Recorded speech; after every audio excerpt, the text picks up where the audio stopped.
Good evening. Today is Monday, April 28th, 2025. The time now is 6 p.m. and I will call to order this regular meeting of the Town of Mead Board Trustees. In accordance with the town's remote participation and remote meeting policy adopted by the Board of Trustees on March 13th, 2023, by resolution number 21-R-2023, remote participation will be allowed. The meeting link has been provided on the town's website and designated posting place 24 hours prior to this meeting. I'd like to remind everyone present, both in person and virtually, of the town's general guidelines for public comment at open meetings and public hearings. The guidelines are available online and on the entry table. There are 2 public comment opportunities on the agenda for persons in attendance at Town Hall to address the board. The first is limited to items on the agenda, and the second public comment opportunity allows any subject, whether it is on the agenda or not, to be addressed. If you have comments regarding the public hearing items tonight, comments will be taken during those items. Mary, roll call, please. Mayor Whitlow. Here. Mayor Pro Tem Harris. Here. Trustee Adams. Here. Trustee Babcock. Trustee Crane. Here. Trustee Hagan. Here. Trustee Schranz. Here.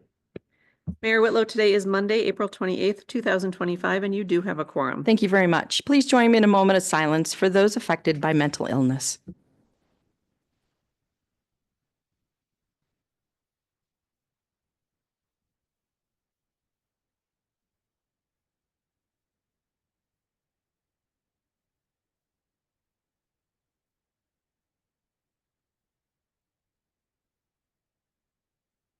Thank you very much for your time tonight. Please join me in the Pledge of Allegiance.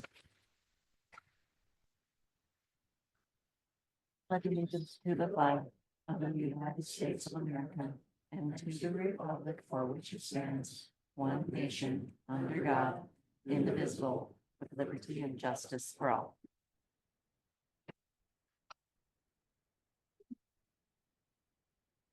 Thank you. We'll move on to our review and approve agenda. Are there any changes to the agenda this evening? Okay, hearing none, may I have a motion to approve the agenda as is? I will move to approve the agenda as is. Second. Thank you. Roll call, please, Mary. Trustee Crane. Yes. Trustee Adams. Yes. Mayor Pro Tem Harris. Yes. Trustee Schranz. Yes. Trustee Hagan. Yes. Mayor Whitlow. Yes. Thank you very much. We have an agenda for this evening. Next will be our staff report by our town manager. Ma'am, you have the floor. Thank you, Mayor, trustees. You have my report. I would like to add a few items. First of all, I really want to give a shout out to Sergeant Salazar, who we're going to be fortunate enough to have him speak tonight on some police issues. Twice in the last month, Sergeant Salazar has averted a potential suicide. Once down in Liberty Ranch with a highly volatile situation, and then the latest with a potential jumper off of one of our bridges.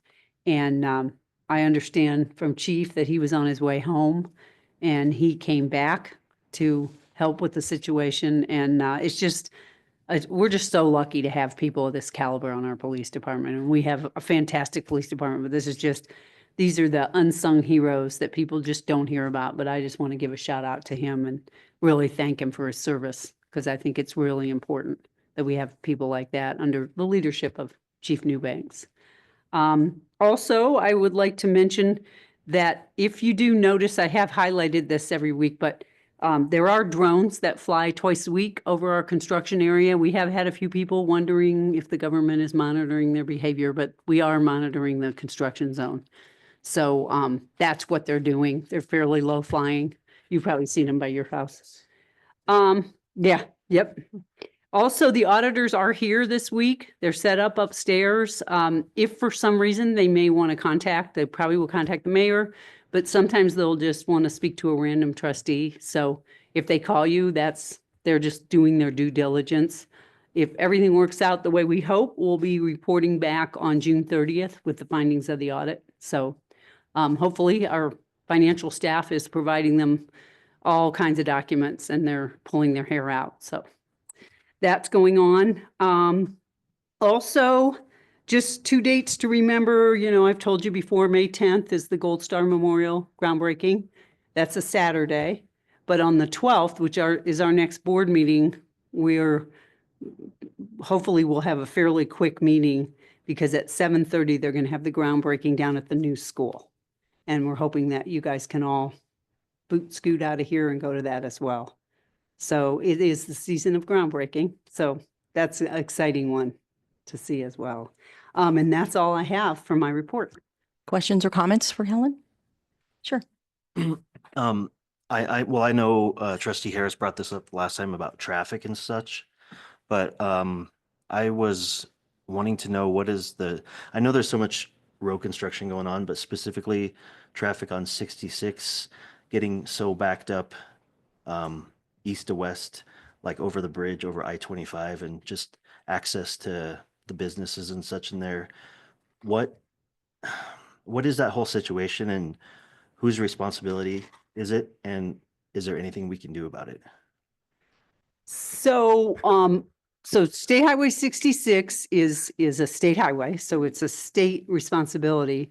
But as you know, it's in our jurisdiction. So, our police department patrols it.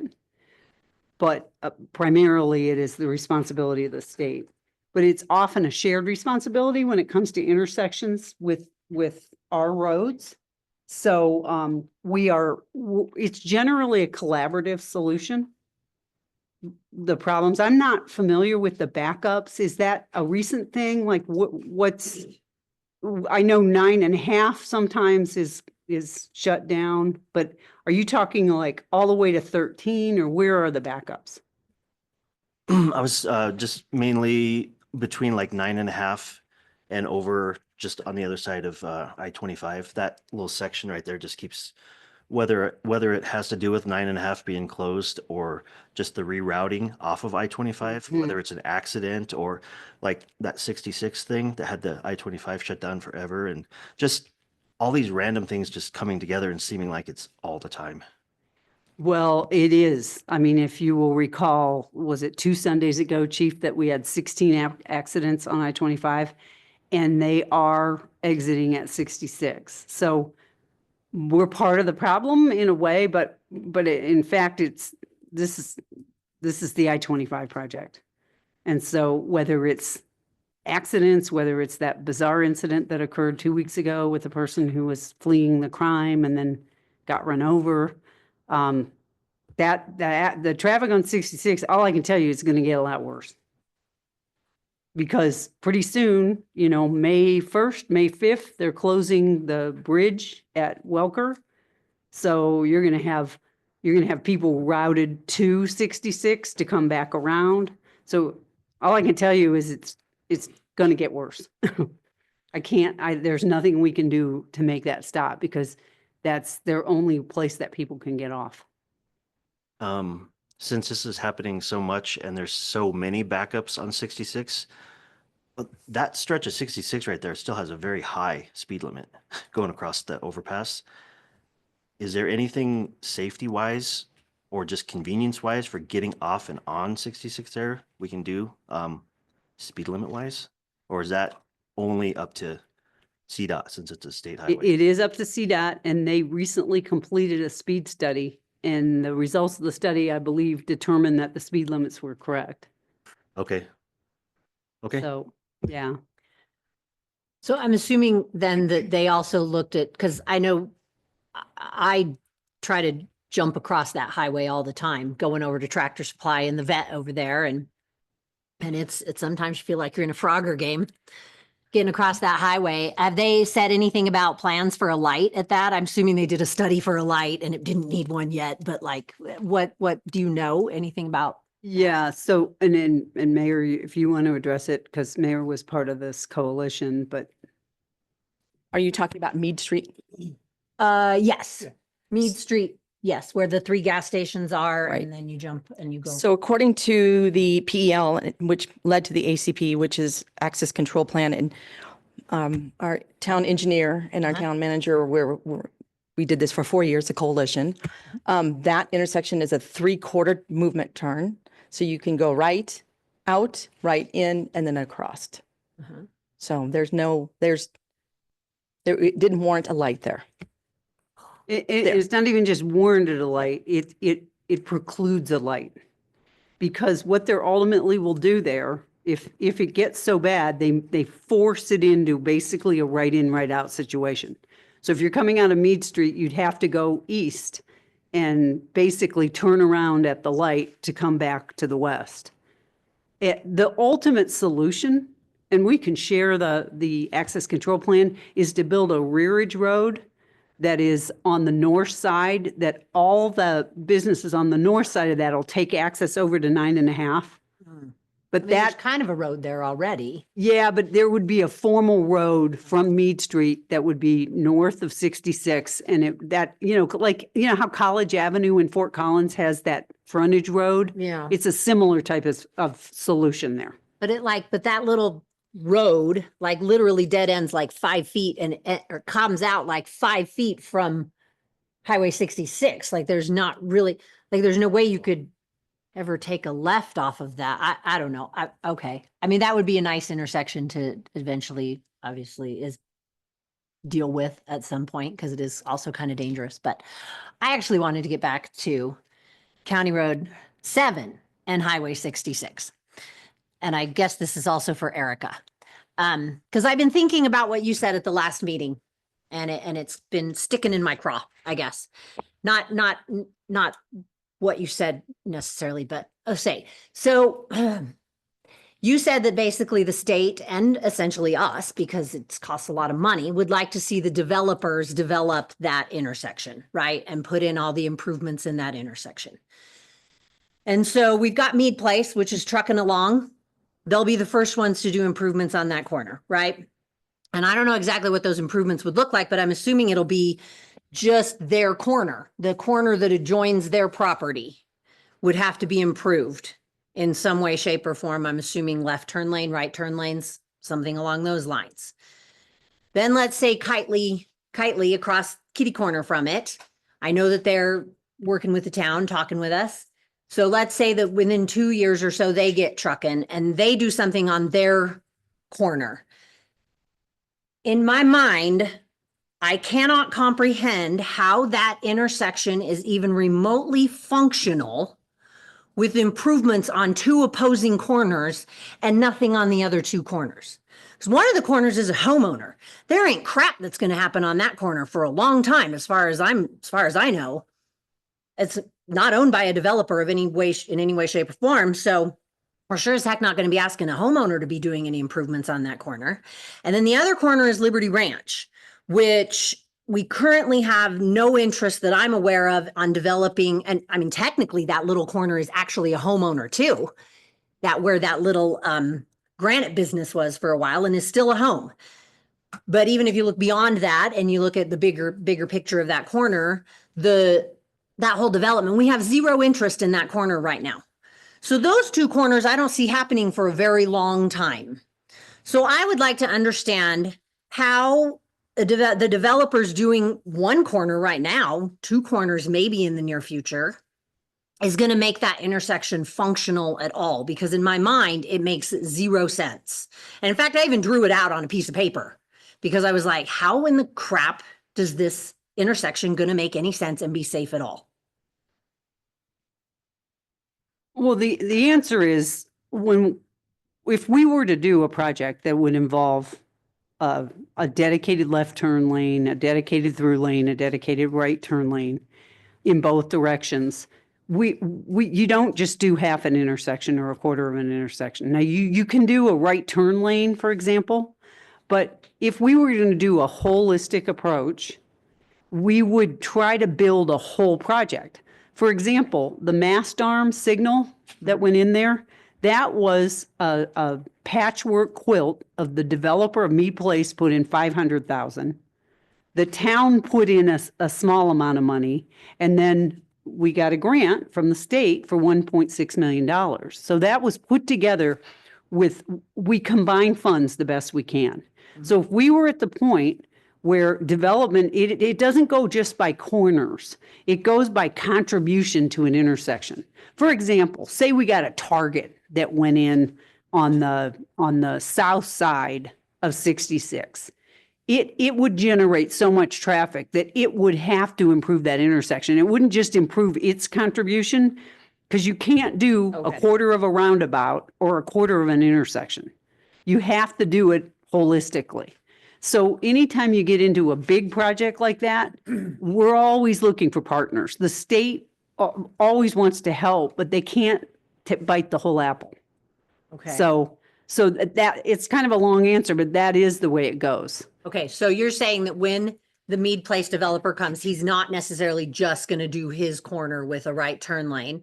Because you're gonna get a lot of traffic out of a big neighborhood right there, and they're gonna come down 7, and there's gonna be a crap ton of them heading east towards I-25 to go to work every day, and then obviously back. So we can tell that developer, okay, based on the amount of homes in your subdivision, you have to put in a left turn lane and a right turn lane, but then you also have to improve the intersection across the way so that this makes sense. It depends. Okay. In Okay. a situation, I believe Mead Place has to do a left, a center, and a right turn lane. And so that would be a southbound straight and an eastbound left, correct?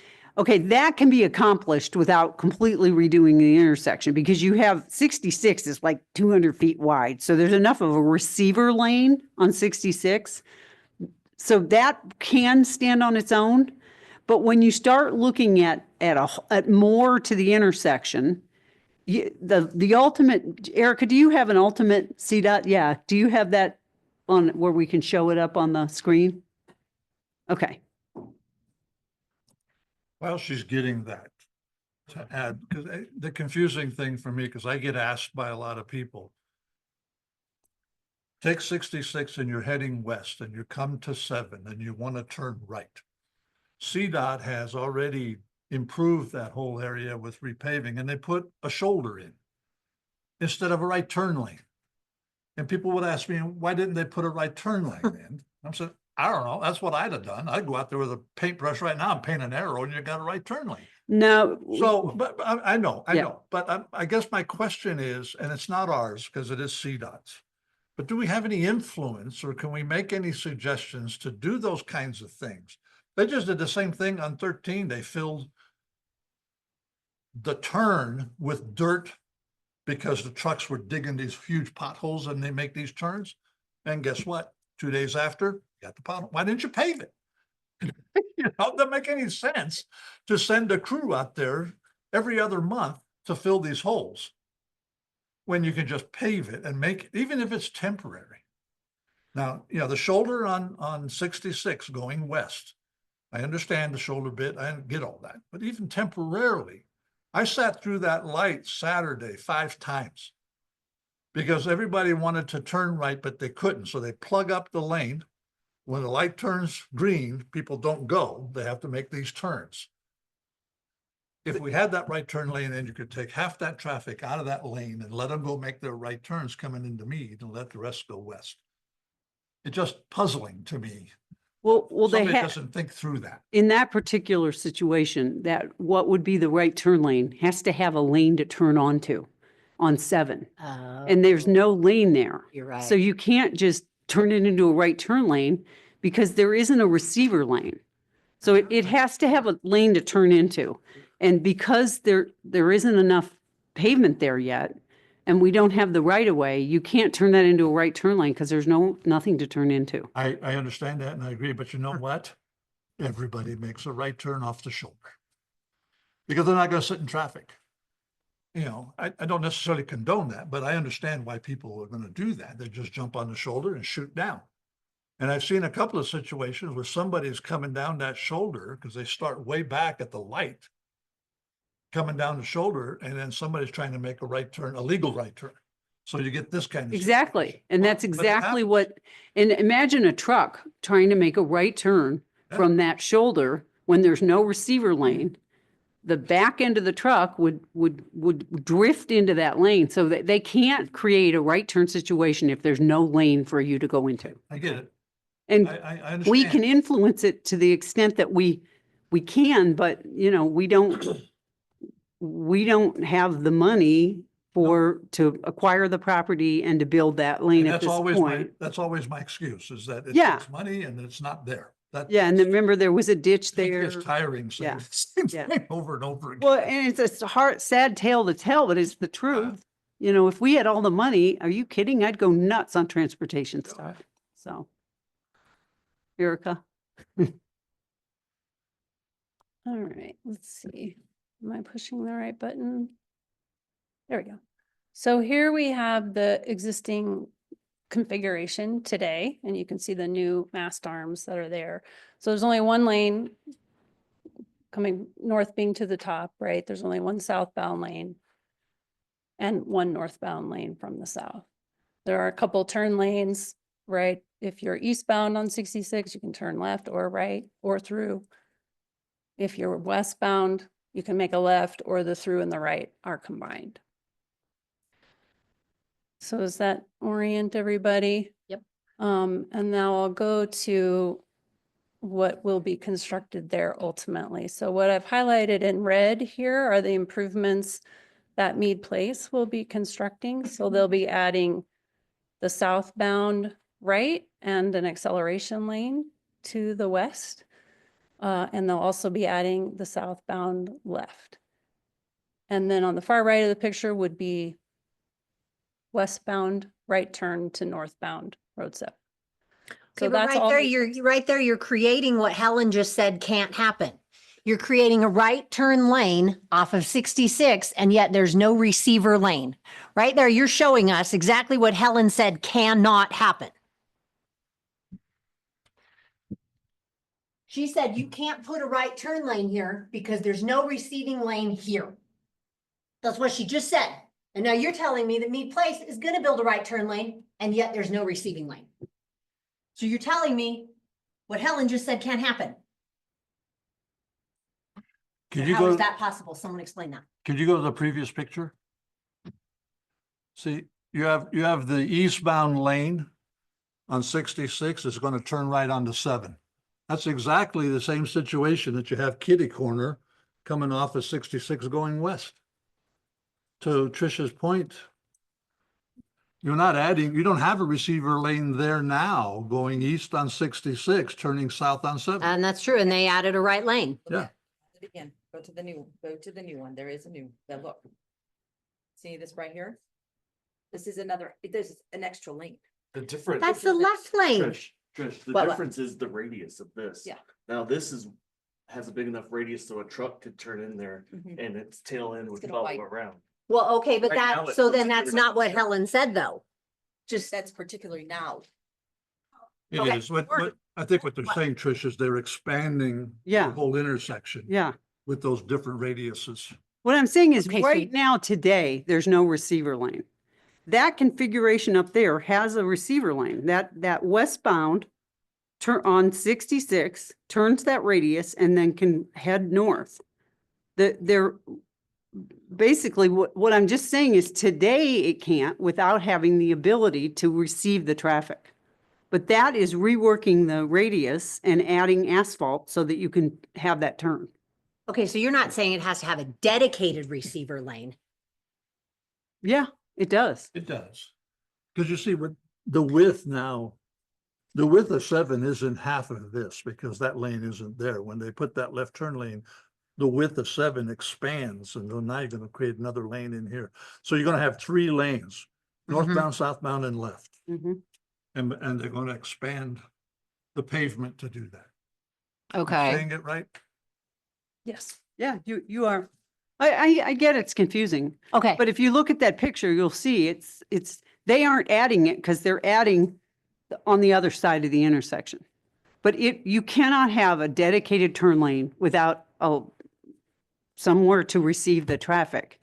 Then you run into a situation where you have exactly what Herman said, you have a conflict. If Where somebody two went to cars are turn trying to right turn, and you're right. going right, only one of you gets it, like a ski lane. Uh-huh. You go, I go. You can't do that in traffic design. Okay. So. All right. Thank you. What's the purple? The purple is just, would be a future development, whether it be Kitely or Waterfront would have to construct that left turn. Potentially, would they also be putting in another right turn like the other developer? Sure, had to depending do? on It'll what their depend on traffic- traffic and other Mhm. things. Yep. Okay. I guess those kind of line up. Guess you're just gonna have a little bit of a funky through the intersection. But- I have a better understanding. My concern is how long before all this happens and everything that happens between now and then. Yeah, okay. So is this all you had to show us? Sorry. It is. Okay, all right, then here's my next thing. Since clearly this is going to be ultimately a long time coming, I think that the very, very least that we need to do is pressure the state to change those lights so that north and south go independently. Like they did on 13. Yeah. Can you possibly put that intersection back up, Marisol? Thank you so much. Not this one. Go to the other one before it. Because here's what happens in the morning. You get all this traffic from the school heading here. And they get out here and they pull a little ways out in the intersection. They're wanting to wait and go left, right? And you got traffic coming this way. And people from here will go out and around them to here. But if this person right behind them doesn't, then this person probably won't. And this person, and obviously it gets further and it gets stacked back. But if this person does, then you get a situation where somebody else behind them might be turning right. And in fact, this actually happened to me just the other day. I almost got in an accident. Technically, it's not illegal. Been a discussion. It's technically not illegal because you haven't crossed any white lines to go around this car. But if you get somebody turning right here and then somebody else pulls out here, you get an accident there. And it's not safe because this person, maybe there's a car here that's also waiting to turn left. And they're both like, oh, they're turning left, I'm turning left. Let's both go at the same time. And then somebody's shot around that car to go straight through that intersection. And this car now is making a left and they're not safe to do that anymore. Happens all the time. Maybe doesn't necessarily result in an accident, but that kind of crap happens all the time at that intersection. And they both directions get hugely backed up in the morning and in the afternoon. I really, really, really would like to see the state make those independent. One north goes all of it at once, turns and straight all at once, and then let south go all at once, turns and straights all at once. It's much safer than what it currently is to just do that. So if we're years out from having that intersection improved, I get it. Money is a huge issue, and now federal grants have dried up, and it's a freaking nightmare. That I feel like that is the least that we could do to improve that intersection. It has helped 13 a lot by doing 13, what Trish just explained. I understand exactly what you're saying. Yeah. You'd have like a minute of one where you can either turn left or you can Just go keeps that straight whole lane or you can go right. And then you would then stop that condition, the northbound and then the southbound. I mean, it would probably make it safer. It would back things up just as much because you're not going to have, you can't give it enough time to clear the intersection out. You can sit through that intersection through a whole light with one freaking person Right. making a left-hand turn there. And I'm not even joking you. You will sit through it. You can be right behind that person that's making a left-hand turn and you will sit through an entire light before that one person can make a left and let the rest of traffic go. Okay, I don't see how it could make it any worse. well, let's reach out to Katrina. She's the traffic engineer for Region 4. Mhm. And we'll talk to her, Erica. We can give her a shout and talk to her about it. And we'll see what she has to say. We may actually invite her to come in and talk to the board. I understand exactly. Well, you what should you're invite saying. her to be there at 7:30 in the morning is what Yeah. you should do. Not joking you. Me and my husband drive that intersection freaking every day. Yeah. Invite her to be at that intersection at 7:30 to 7:45 in the morning and see how much fun that intersection is. It's Yeah. a joy. But I would like to have her here too. Yeah, that too. But okay. I'm sure she would like to come. So Yeah. we'll talk to her. But anyways, I understand your concern. I'm not minimizing it. I'm just, No. telling you that there are some things structurally that are difficult, but signal timing, that's another story. So. Okay. All right. Anything else for Helen? All right, thanks. It's been a lively report. Oh, and sorry, I put my fingerprints all over our TV. We'll get them cleaned up. All right, we'll move on to our informational item, but before we ask Sergeant Salazar to come and present an update, I would like to invite him to the front of the room.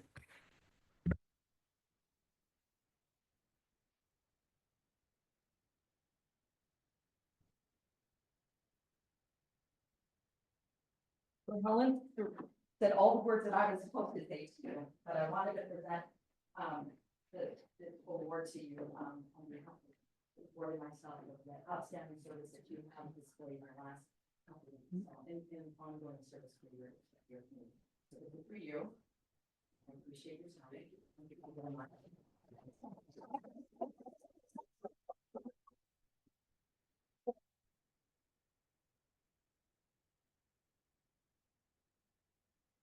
All right. Thank you, board members. Citizens, I appreciate your time. So I'll try and make this as quick and brief as possible. So I'm going to go and start with the Regional Forensic Crash Team. This is a team that we put together. The chief came with the idea when I came here back in 2022. And the team was basically, it's a multi-jurisdictional team. It comprises with members from Firestone, Frederick, and we get financial support from Tacona. They just don't have enough officers or skilled officers in that regard. So we have a sergeant that's out of Firestone and Frederick that lead their team out there. I lead the team here with Officer Hansen. We just got certified as a crash data recorder. So all the black boxes in your vehicles, he's been trained on how to retrieve that information, also analyze it as well. So he's part of that as well, doing that. He's working on getting his level 3 to try and get him to the level of doing crash reconstruction. So we're working on all that. This weekend, we got called out again. So I had another fatality to respond to and assist. And the reason why we have it that way is because we do have a large number of crashes, serious bodily injury crashes, fatal crashes that come out. It's just the problem of having those officers available to assist. So a great example is Sergeant Morris, who's out of the Firestone location, was actually on vacation. So they called Sergeant Armstrong out of Frederick. Unfortunately, our reconstructive gear was actually being certified through the state of Florida because it's a Faro scanner. So I came out, took over that investigation, assisted that, did the old school way, and took me forever to do it, but I got it done. But we're currently working on that one. So I did some stats, and actually I got these from Sergeant Armstrong, who's been leading off the unit pretty much in this regards. Since we have started, we're averaging right now, I think at the peak of it last year, we had 4 fatalities, and these are just fatality crashes for the jurisdictions. Mead had one last year. The year before we had another one. We have a large number of serious bodily injury crashes, mainly because of Highway 66 being the biggest issue out there. We did have our fatality crash, which is just east of County Road 1 over there by the about a half a mile just to the east of there was a motorcycle collision. So we did have that one. The SBI crashes are just going to be everywhere 9.5, 13 on 66, the biggest issue. We've been very fortunate enough with the State Patrol taking responsibility for their serious injury crashes, stuff like that, but we still do respond for those. As far as the forensic crash team is concerned, Mead really relies on their technology. We do have a handheld LiDAR, which means I have to do point and shoot XYZ coordinates. It's just all manual stuff, so that can take a little time consuming. But with the Faro scanner being a 3D scanner that we can get from Frederick, that one does come in quite handy, which is a really expensive piece of hardware. So we do use that one myself. And we also have another Officer Crambley, who has been certified to do that, but we can utilize that equipment when needed. The Bosch scanner, which is going to be for the black box, the EDR, event data recorder, ACM airbag control modules for the vehicles, we can use that to retrieve information from car crashes. So anything that has a UDP port from back to 2002, we can, even before that, if we're lucky, we can pull some data from that information. Firestone has the LiDAR, which is the LTI, which is an actual handheld device that they use all that equipment. So we were going to try and use that on Saturday morning, but we didn't have access to it. There were some issues with that, but we were able to get it figured out. We don't have a assigned detective for our unit here. Working on getting that done. We have another officer who is here. He does the drone program for our department, Officer Palmer. He's kind of like a detective in a way. So we're going to try and get him trained up as that. He's willing to come out. We're also working on getting more drone pilots for our program here. We can actually use drone for reconstruction. We figured actually a way, him and I, a few weeks ago, how we can make scale diagrams using the drone. So it actually worked out pretty good. So him and I are working on those ideas. As far as the crashes, they're going to be what they're going to be. So I just want to keep trying to get interested officers that want to do the crash stuff. A lot of guys don't like math and it does require a lot of math. So the technology's there. We can use Excel spreadsheets. Sam is amazing. He's really shown lots of enthusiasm trying to get caught up in the program. So we'll just continue to move that way and just continue assisting the surrounding agencies. I will say nothing but positive things for the chiefs for each one of those agencies by supporting us and helping us move in the right direction. So they just keep asking the right questions, what's the numbers out there? How are things looking? What do you guys need? And it comes back to funding. The equipment is not cheap. Obviously, we're kind of creative in how we can find the workarounds, but we make it work. And then also too, working with the coroner's office. I went and did this morning, had to do the autopsy for that this morning. So working along with them, giving them the information, knowing who our points of contacts are for each agency is really nice, and building up that rapport as well. Just unfortunate reality, you just got to build that rapport to get the resources. The other thing is too, is just helping people to understand, because the last fatal crash that we had happened back in June, finally got the results for that autopsy in October. So it is a long process. It can take up to 60 days to get the information back. So we're just trying to get the information out there for family members, working with the VA, victims advocate, and making sure that we can relay that information to them accordingly so they know why it's taking so long. Because like for this one, I'll have the crash probably done with the next 2 or 3 weeks, but I still have to wait to get the results back from the coroner's office. So this is the one thing that we work along together. I've helped Firestone. Firestone's helped me in regards to a lot of crashes. So it's been a good resource in working with them together. State Patrols even offers assistance. They do have a drone program as well. So we can utilize them if in worst case scenario, if we absolutely have nothing available, they will come out and help. But that's obviously we want to do the best we can with the resources we have. So are there any questions pertaining to that? Questions on? Okay, all right, go All ahead. right. The next part is going to be the school resource officer program. This is my baby. I will not lie about it. I love the school resource officer program. I was a resource officer for 12 years. Came here, did it here for the Mead High School. And I am really proud of this unit here. We have Officer Barker, who is assigned to the elementary school and the middle school. We have Officer Aguirre, who is over at the high school. He was temporarily supposed to fill in for me when I got hurt, but now he's stuck there. It's like, sorry, but he really enjoys it. He's having a good time with it. We are currently, I know the chief's been working on it with the school district to get an additional SRO for the new school that's coming up, the PK through 8, which is, you can go take a look at it, check it out, the construction site out there. I've talked with the director of safety and security numerous times, trying to figure out with the egress, all that kind of fun stuff, because the traffic is going to be not fun, but we'll see what happens with the construction out there.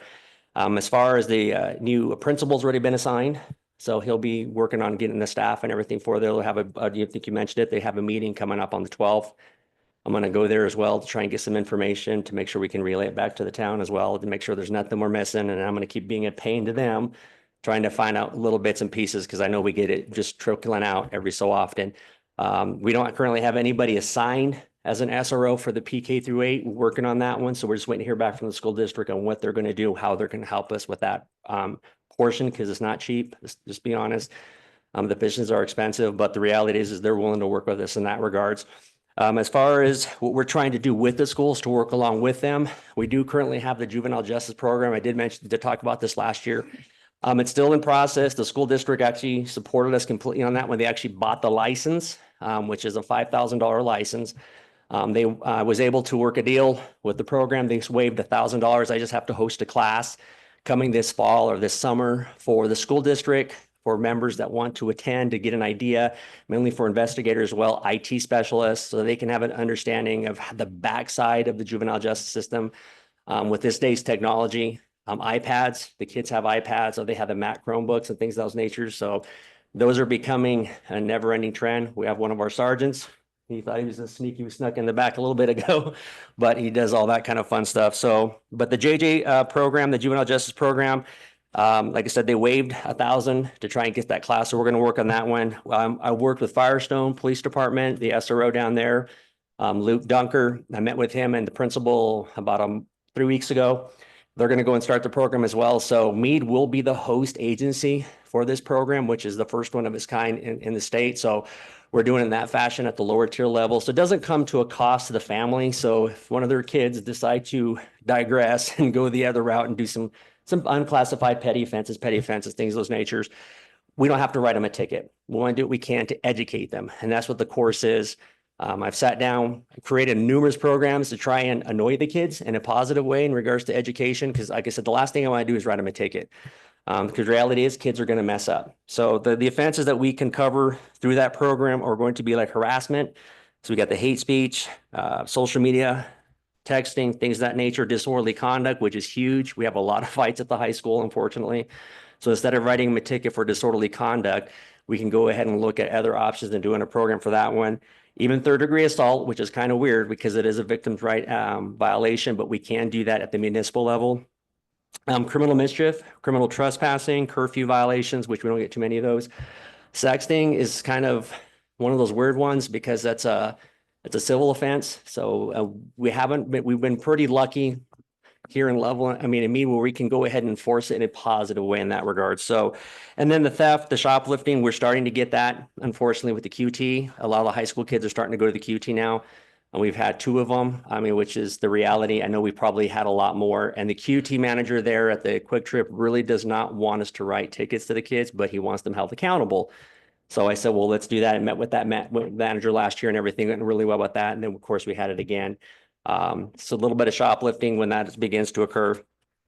And then the last part of this is just dealing with the most common ones, which are minor consumption, minor possession.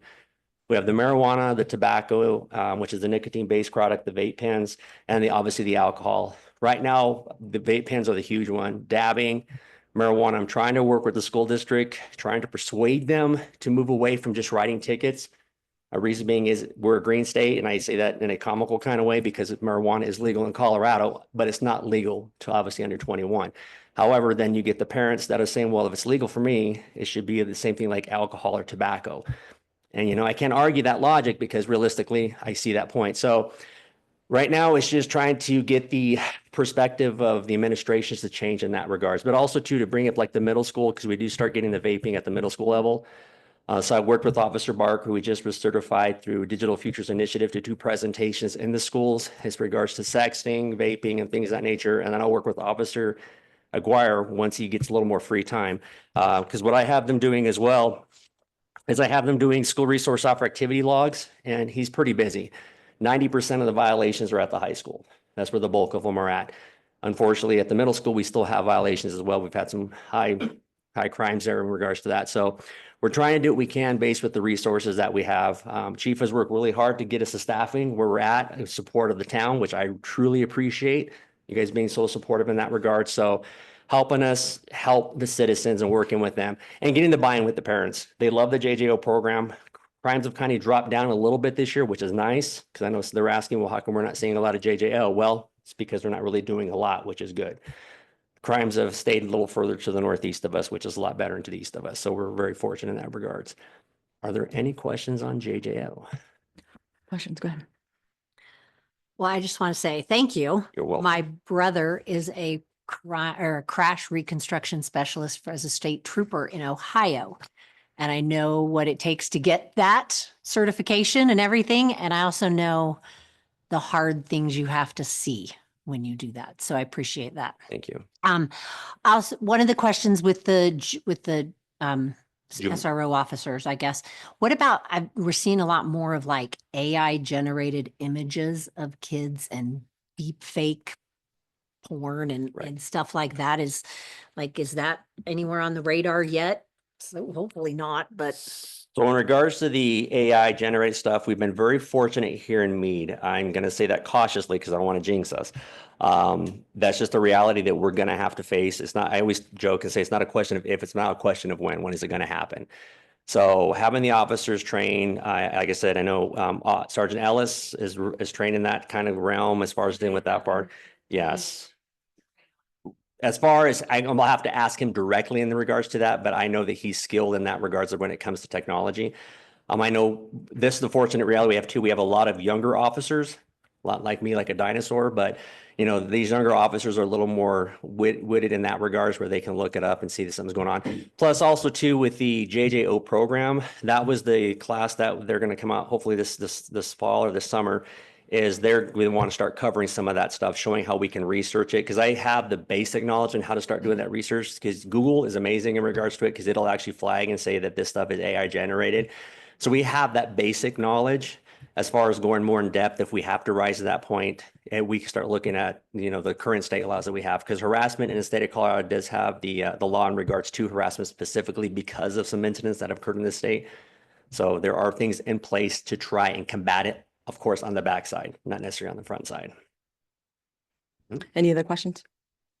Thank you, Sergeant Salazar. Thank you. Congratulations. And Chief, from all of us up here, thank you for your service and all the officers, men and women that you have underneath you. So thank you very much, Chief. All right. Okay, we'll move on to our proclamations. The first one is Professional Municipal Clerks Week, May 4th and May 10th. I have asked Mayor Pro Tem Harris to read the proclamation. Hold on for a minute. Talk a little bit. That's okay. There it is.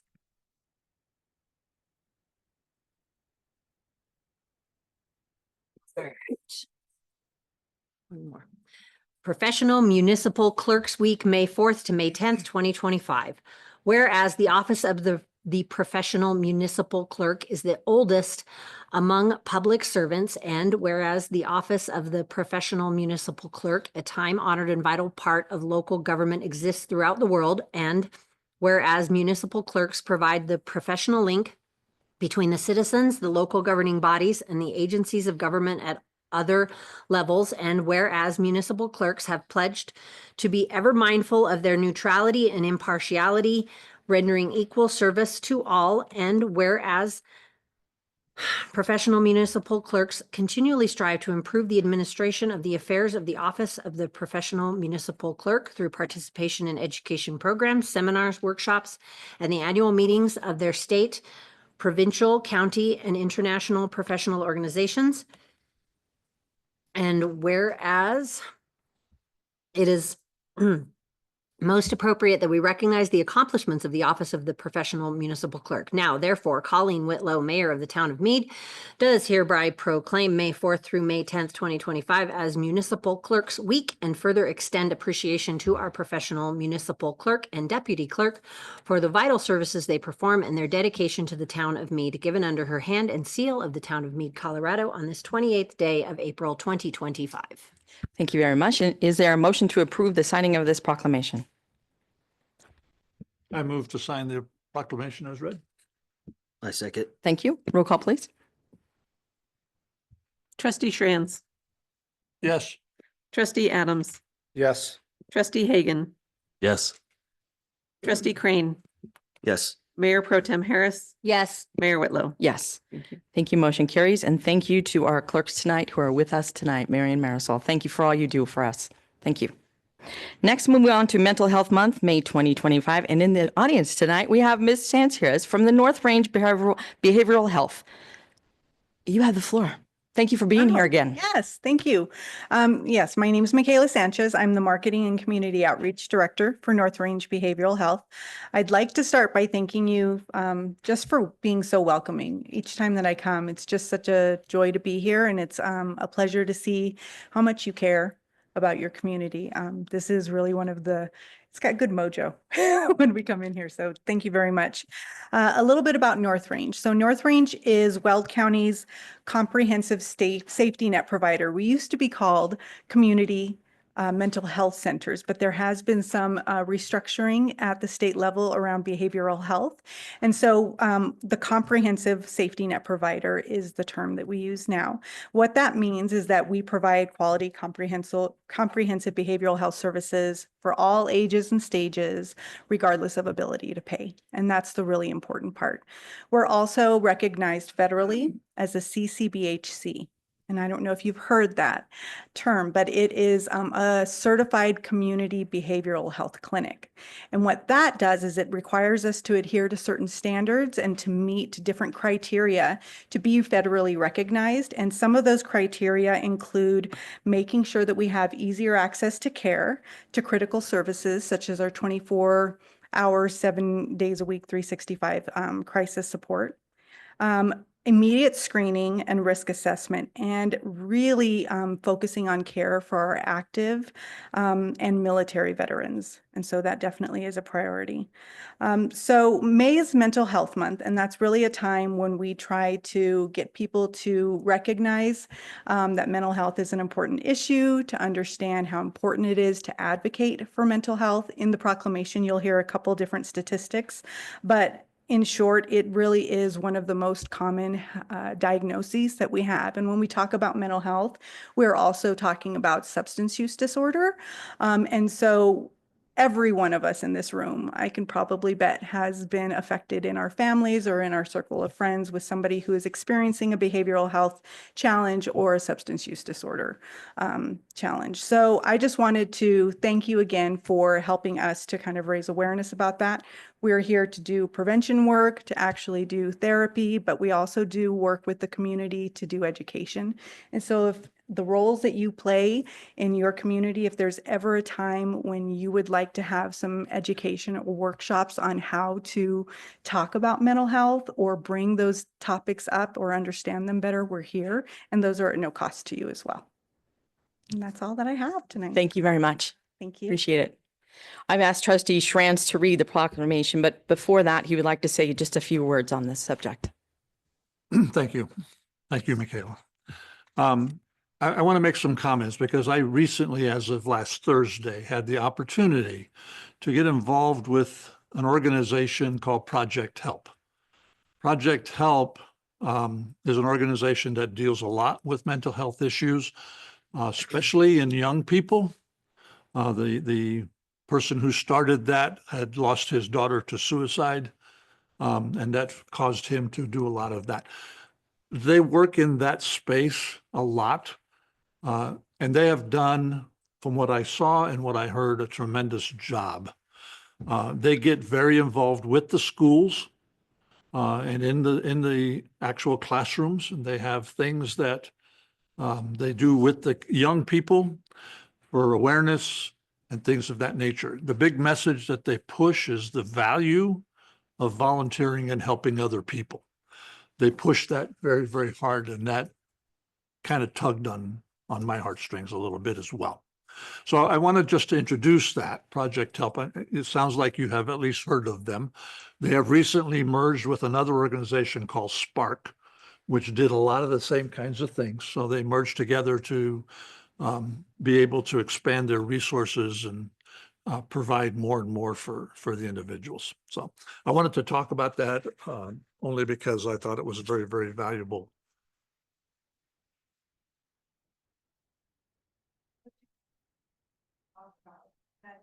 It truly takes a village. Yes. It's not just one organization or one agency. We have to see the need in our community and we have to stand up and do something about it. One of the things that we do is we provide a training called Safe Teen in schools, and it's a suicide prevention training. We offer QPR, which is question, persuade, refer to adults. But when you're talking about young people, you have to approach it in a different way, right? And you have to meet them where they are. And so we talk a little bit about what the signs and symptoms of depression might look like in ourselves and others. We talk about mental health terms without shame or blame because it's important for them to know that it's something that needs to be talked about. We know that talking helps. The most important piece there is reaching out and being a part of your community and having a trusted adult in your life. Having a trusted adult in your life is the single most protective factor for youth when it comes to risk of suicidality. And so we also know that when we talk about this information, it's not okay to put the onus on the youth to be the problem solver or the fixer, right? They can be the noticer because they're at the slumber parties and at the games and at the tailgates, but they don't need to have the answers. So we really instill in them, who is your trusted adult? And sometimes that's not your parents, right? Sometimes it's the coach. Right. Or the teacher or the aunt or, a friend's parent. So we just ask them to find that and then create community among themselves and their friends, because that really does save lives. So I appreciate you sharing that. I'm going to go ahead and look more into Spark because I hadn't heard about Spark, and look for ways to partner because, we need to create an app. Well, they do. They have a thing that they call a kind kit. Okay. Kind spelled KYND. Okay.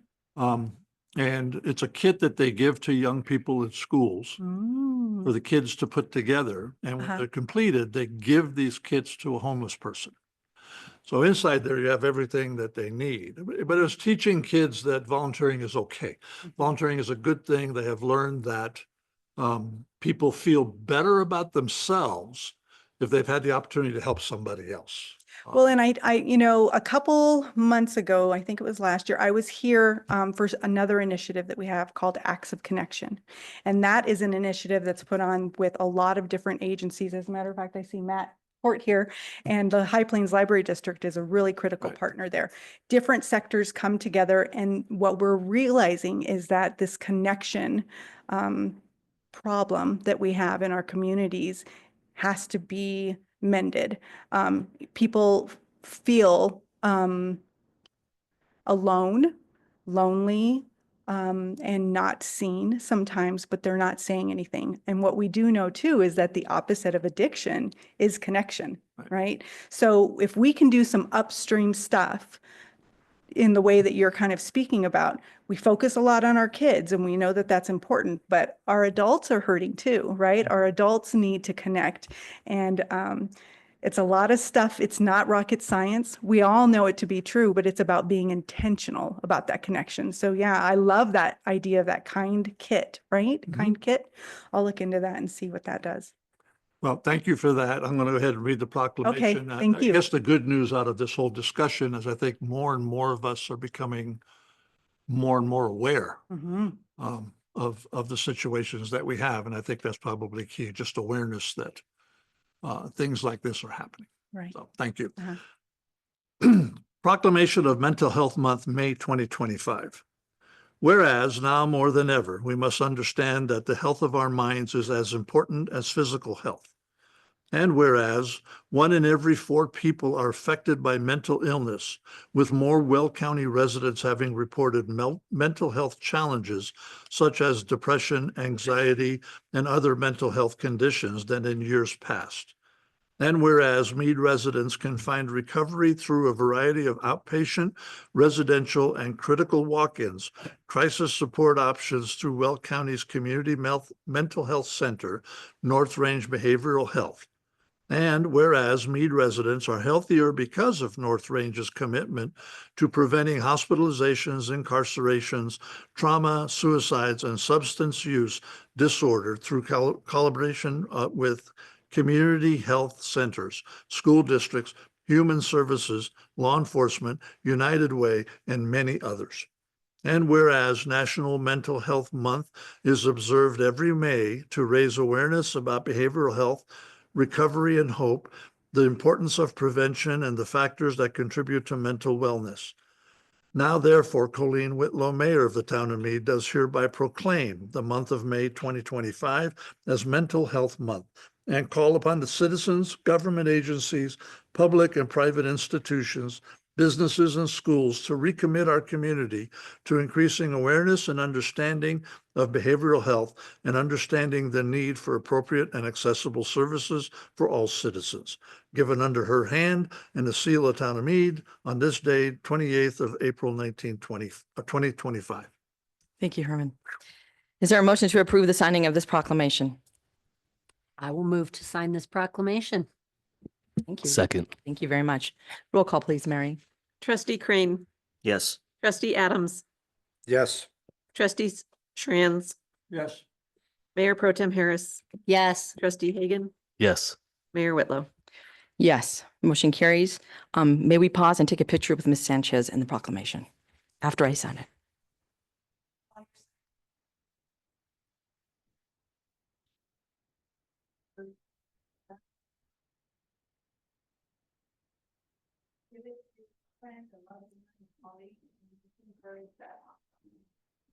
Thank you. Let's go. All of us? Everyone. I'm just gonna.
Thank you for your time. And thank you, Ms. Sanchez, she's gone. So thank you. Tell her, Mary, thank you very much. Tell her. All right, we'll move on to our public comment. The board welcomes public comment at this time for any item on the agenda, except for the 3 public hearing items. If you wish to address the board about any of the public hearing items, those comments will be taken during the agenda items 10A, B, and C. We will also take comments for items not on the agenda during the second public comment, number 12. Please remember that the board comment is not intended to be a question and answer session. The board will listen to your comments and take them into consideration.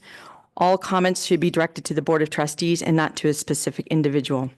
If you wish to speak during this first public comment period, please adhere to the town's general guidelines. Please start by stating your full name and address for the record. Each speaker will have 3 minutes to address the Board of Trustees. If you're representing a group, you will have 5 minutes. We ask that all speakers and audience members treat one another with respect and dignity, and let's ensure we maintain a welcoming environment and avoid any any actions that could be distracting. Ms. Strutt, do we have anyone who has signed in for this public comment? No, Mayor. Okay. Is there anyone here in the audience that would like to speak to the Board of Trustees at this public comment number 1? Okay, seeing none, we'll move on to our consent agenda tonight. Before we ask for a motion from the trustees, there was a email that was sent from a resident. Her name is Mary Amelet, to all of our trustees pertaining to the fitness equipment at North Creek Park. I would like to say thank you to Mary for sending a note and encouraging those to read that. And I will move ahead to the consent agenda. The consent agenda contains items which are considered routine, are approved with one motion and vote. Is there a motion to approve the consent agenda? I make a motion to approve the consent agenda. Second, Thank you. Roll call, please. Trustee Hagan, Yes. trustee Crane, Yes. Mayor Pro Tem Harris, yes. trustee Shranz. Trustee Adams, Yes. Mayor Whitlow. Yes, thank you very much. Motion carries. And thank you, staff, for putting the consent agenda together. We appreciate it very much.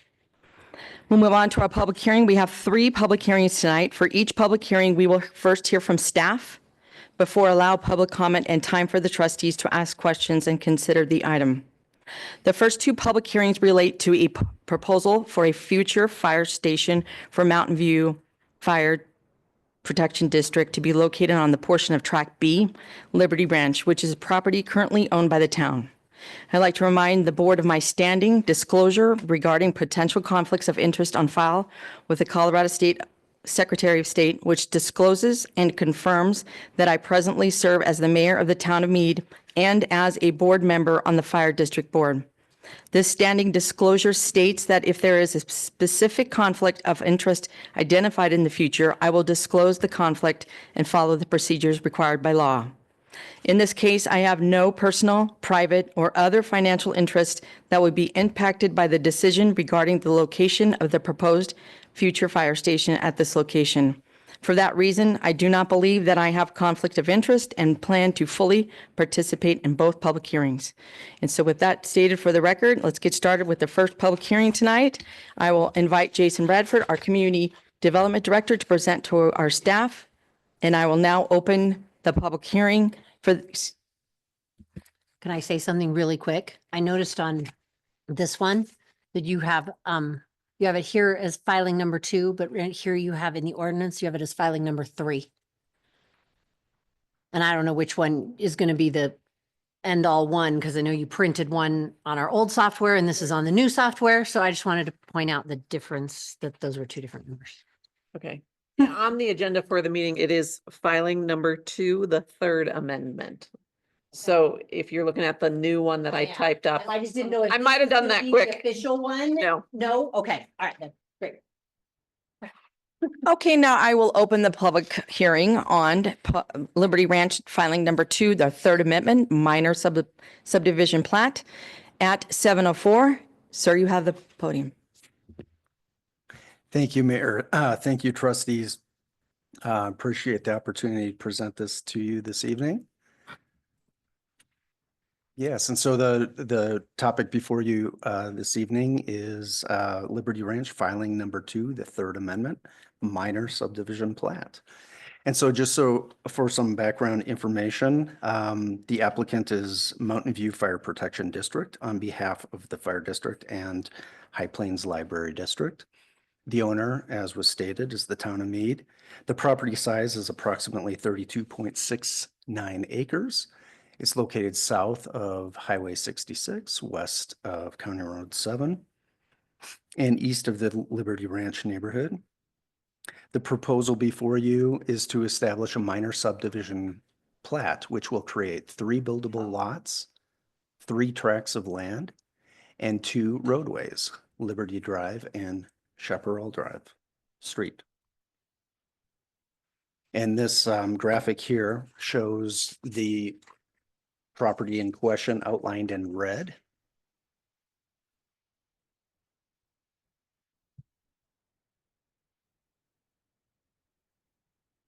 For some background information about this property, it was annexed to the town in 2004.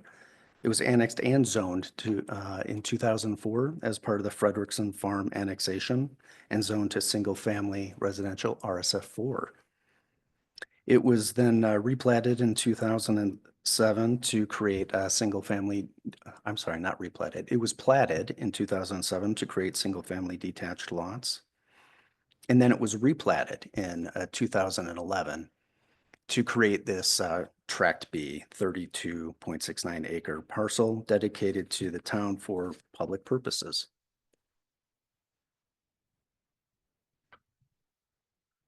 In 2022, the fire district, in coordination with the town, coordinated with the town to find a location for a new fire station somewhere near the Highway 66 and County Road 7 intersection, in order to provide response times for the growing town. Then that same year, the Board of Trustees engaged Oz Architecture to develop a master site plan for the property. And that master plan identified the property as being able to accommodate many different potential public uses, but fire station and a library, as well as potentially police station and parks and open spaces were all identified as potential uses that would be appropriate at this location. This document here is a copy of that master site plan. Remember, this is simply a conceptual document. It was part of the master's site plan conceptual. And on this map, north is to your right rather than straight up and down, just to get oriented.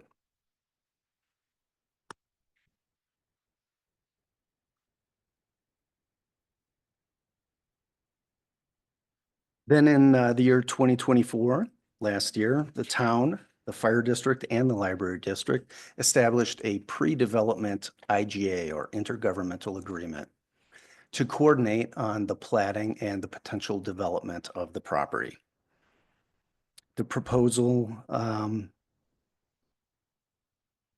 before you this evening is to establish a minor subdivision plat to create the 3 buildable lots, the 3 tracks, and the 2 roadways.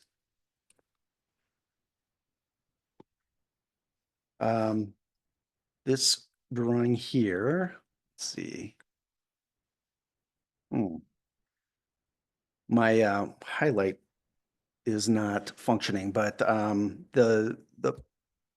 oh, actually, I'm sorry. I was thinking of the wrong. I was thinking of the fire district presentation after this. So this document here is a copy of the minor subdivision plat, and you can see again on this map, north is to your right. And you can see various lots and parcels and outlots, and then the potential roadways here.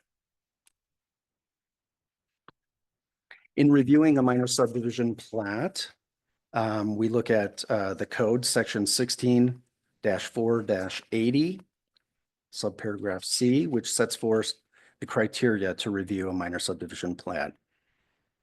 The first criteria being that the minor subdivision plat complies with Mead's municipal code, including dimensional standards for lots and also furthers the goals of the comprehensive plan. The second criteria is to ensure that all applicable technical standards for a plat have been met.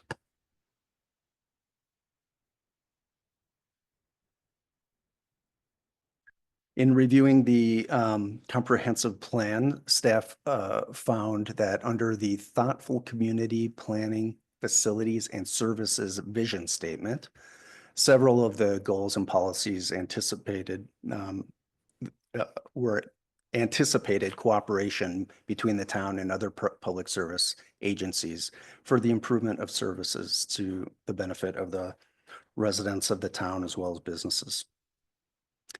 Specifically, goal number 1, to ensure that government services, buildings and equipments needs respond to growth with cost-effective, high-level quality of service to the residents. And under that goal, policy 1A, develop and maintain mechanisms to provide for maintenance of public infrastructure, buildings and equipment and land. And strategy 1A2, as the town grows, designate a specific location for future police and fire stations. And then policy 1B, strengthen the collaboration with special districts and utility providers. Strategy 1B1, support the Mountain View Fire District to offer the most cost-effective and high-quality fire safety services to town residents.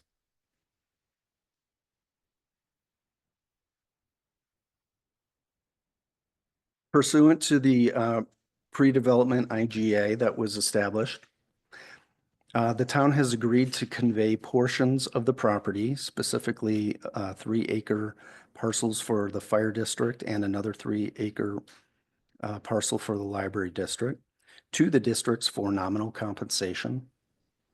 The districts have agreed to pay for and the design, the permitting, and the construction of public improvements that are required to serve a future fire station and library. The new fire station and library will increase quality of service for residences and businesses of Mead. The town will waive some building permit application fees, town inspection fees, town application fees, costs associated with town staff, time and resources, which typically a developer is required to reimburse the town for. And the districts will pay their permit fees minus those administrative fees, and they'll pay development impact fees and costs associated with outside consultant time, reviews, and inspections.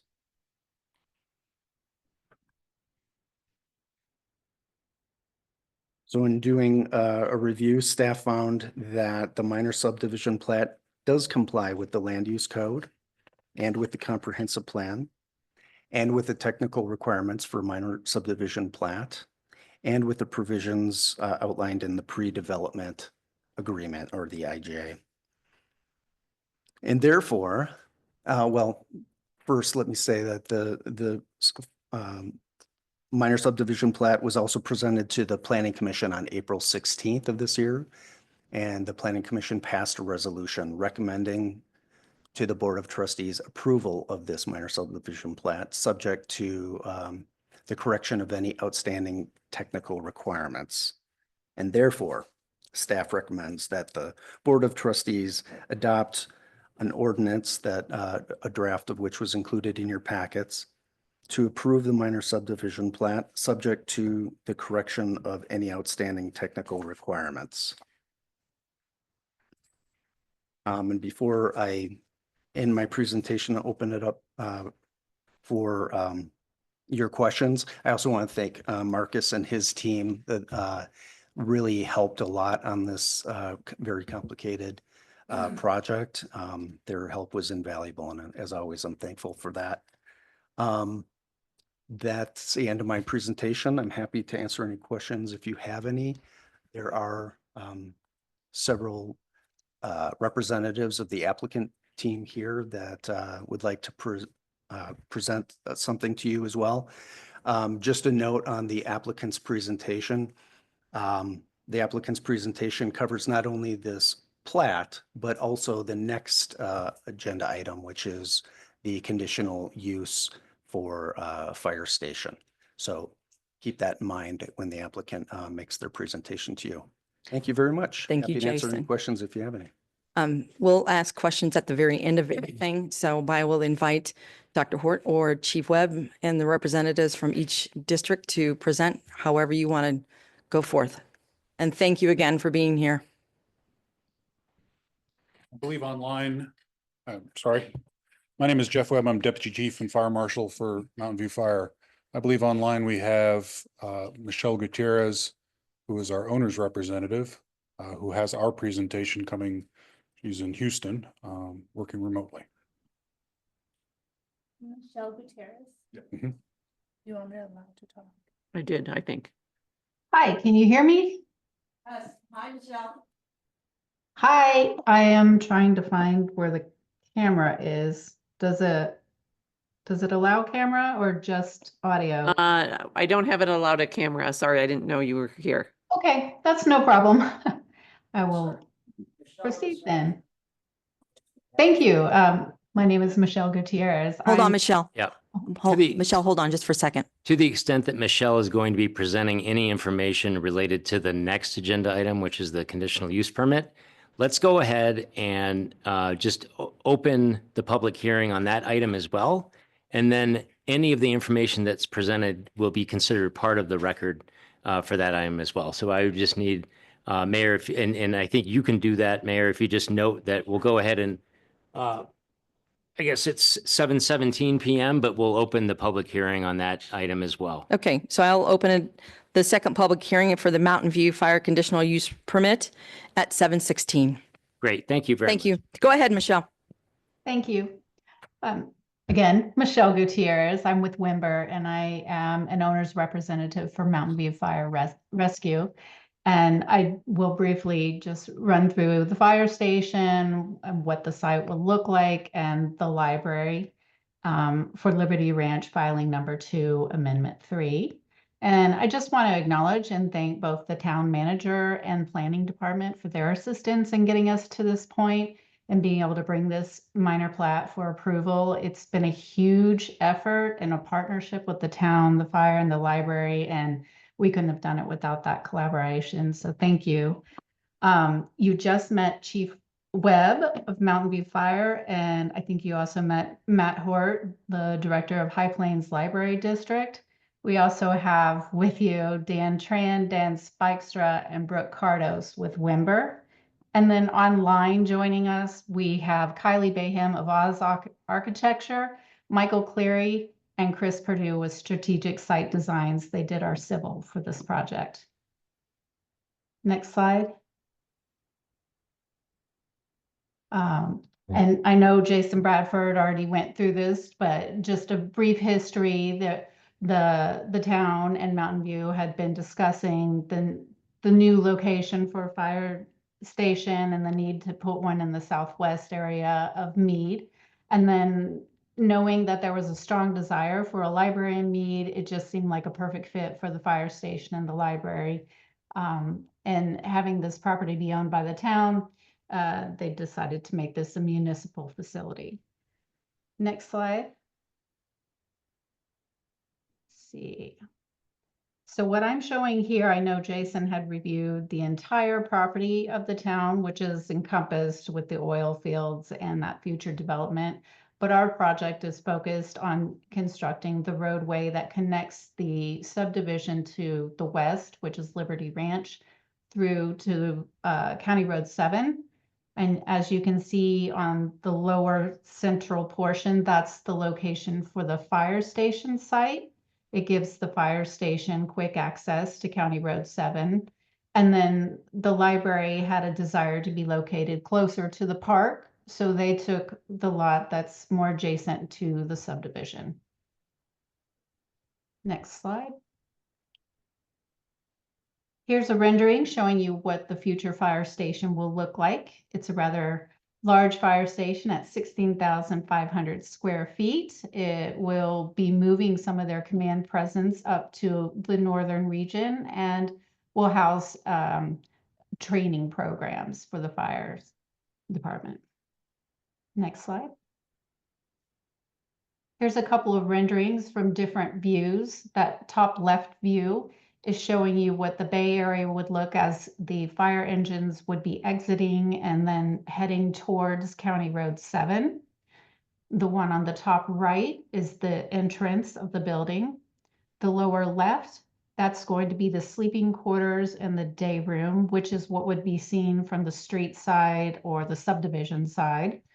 And then a view on the bottom right-hand side is what somebody would see from Liberty Drive going west. Next slide. Just a few design considerations that were considered. We know that having a fire station near the subdivision, we want to be good neighbors. So the fire district selected the site closest to County Road 7, has situated the station so that the sleeping quarters and the day room are on the west side, providing a buffer between the station. The entrance would be off of Liberty Road, and when fire station or fire engines are approaching Liberty Road, they wouldn't have any sirens or lights flashing. As they exit onto County Road 7, that is where they would begin turning on lights. So it's got a decent distance and buffer from the subdivision. Next slide. And then here's a rendering of the future Mead Library. It is a 13,589 square foot library with community room, flex space, computers for adults and children specific, administrative offices, and a small garage and storage space. And that concludes our presentation. Just gives you a little sneak peek at what we're looking at, and look forward to getting approval and getting this moving forward. Thank you. Michelle, thank you very much. I'm going to first ask for the public to comment on both of these public hearings. And when you're recognized, please state your name and address for the record, and you will have 3 minutes to address the board. And we ask that you please adhere to the town's schedule guidelines. Thank you for your presentations tonight, and I invite the public to come up and ask questions. Okay, seeing none, I will invite the trustees for questions or comments at this time. Go ahead. I have one. Are you going to be putting in a signal on County Road 7 at all for when the trucks are coming out? Just out of curiosity, just an emergency signal, I would Yes, ma'am. imagine, not an actual Emergency only. light signal. So there'll be a emergency warning light that's there that trips when our trucks turn to face Road 7. We'll have a receiver there that our flashing lights will set off, and that'll flash to stop traffic on either side of our exit. Trustee Hagan. My questions are actually just more general on the plating for Jason, and then I have one for Helen. Could you bring up Jason's proposed plating?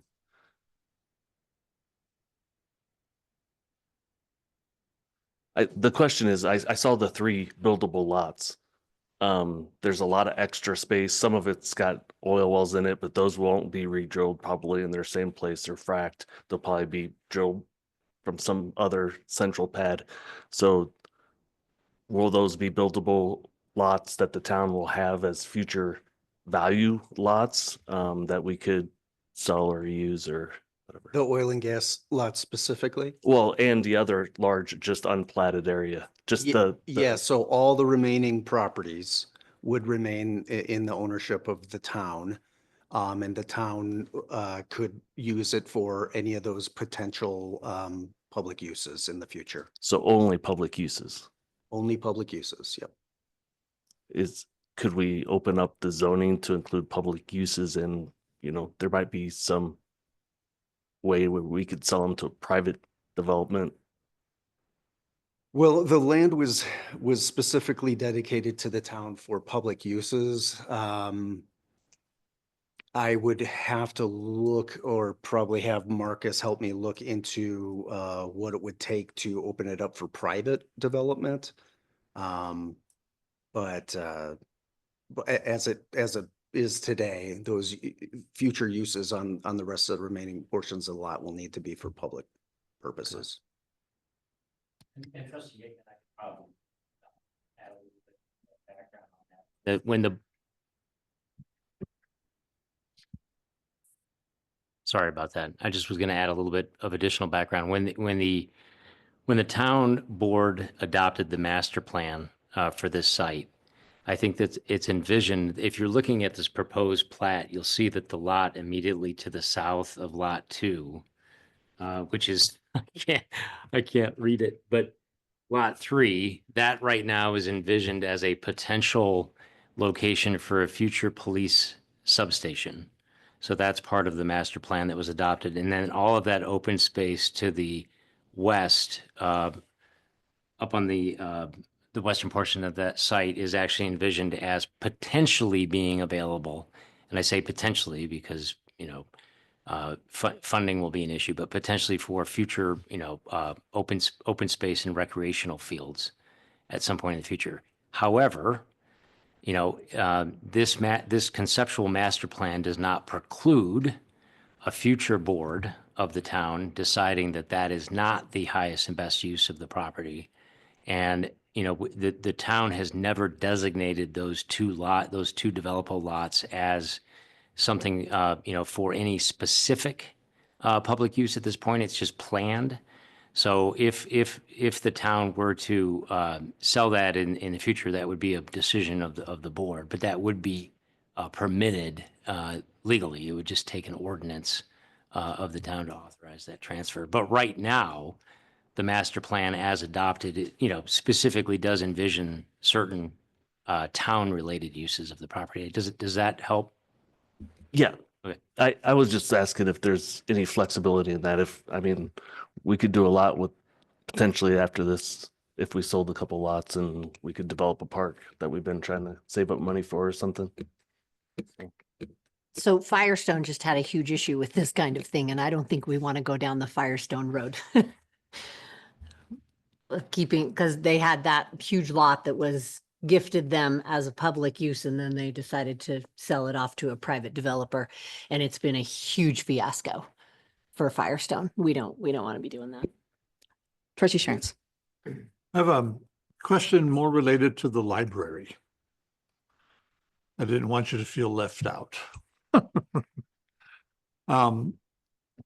I had a quick glimpse through the presentation that you have like 13,000 square feet and a couple of quick bullet items. I'm interested in what kinds, because you have an opportunity here since it's a brand new start. Yeah. What kinds of programs and what kinds of things you're able to develop within that library.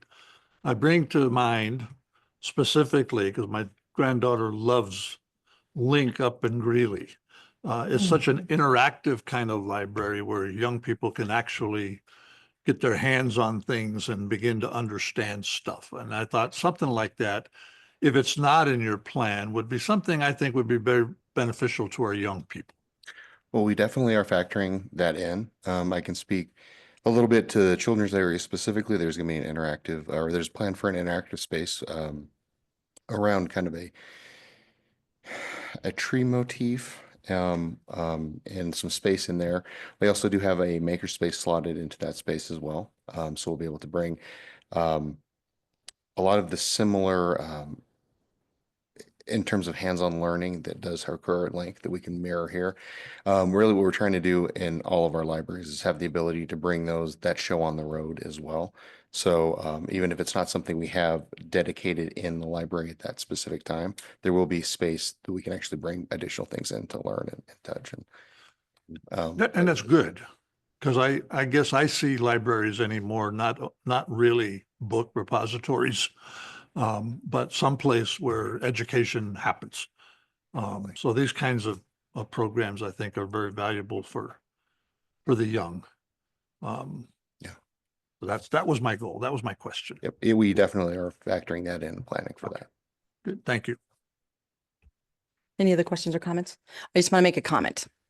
So since 2017 and 2018, particularly October 2018, I had a conversation with Dr. Hort about bringing a library. And so the concept of time is here we are today.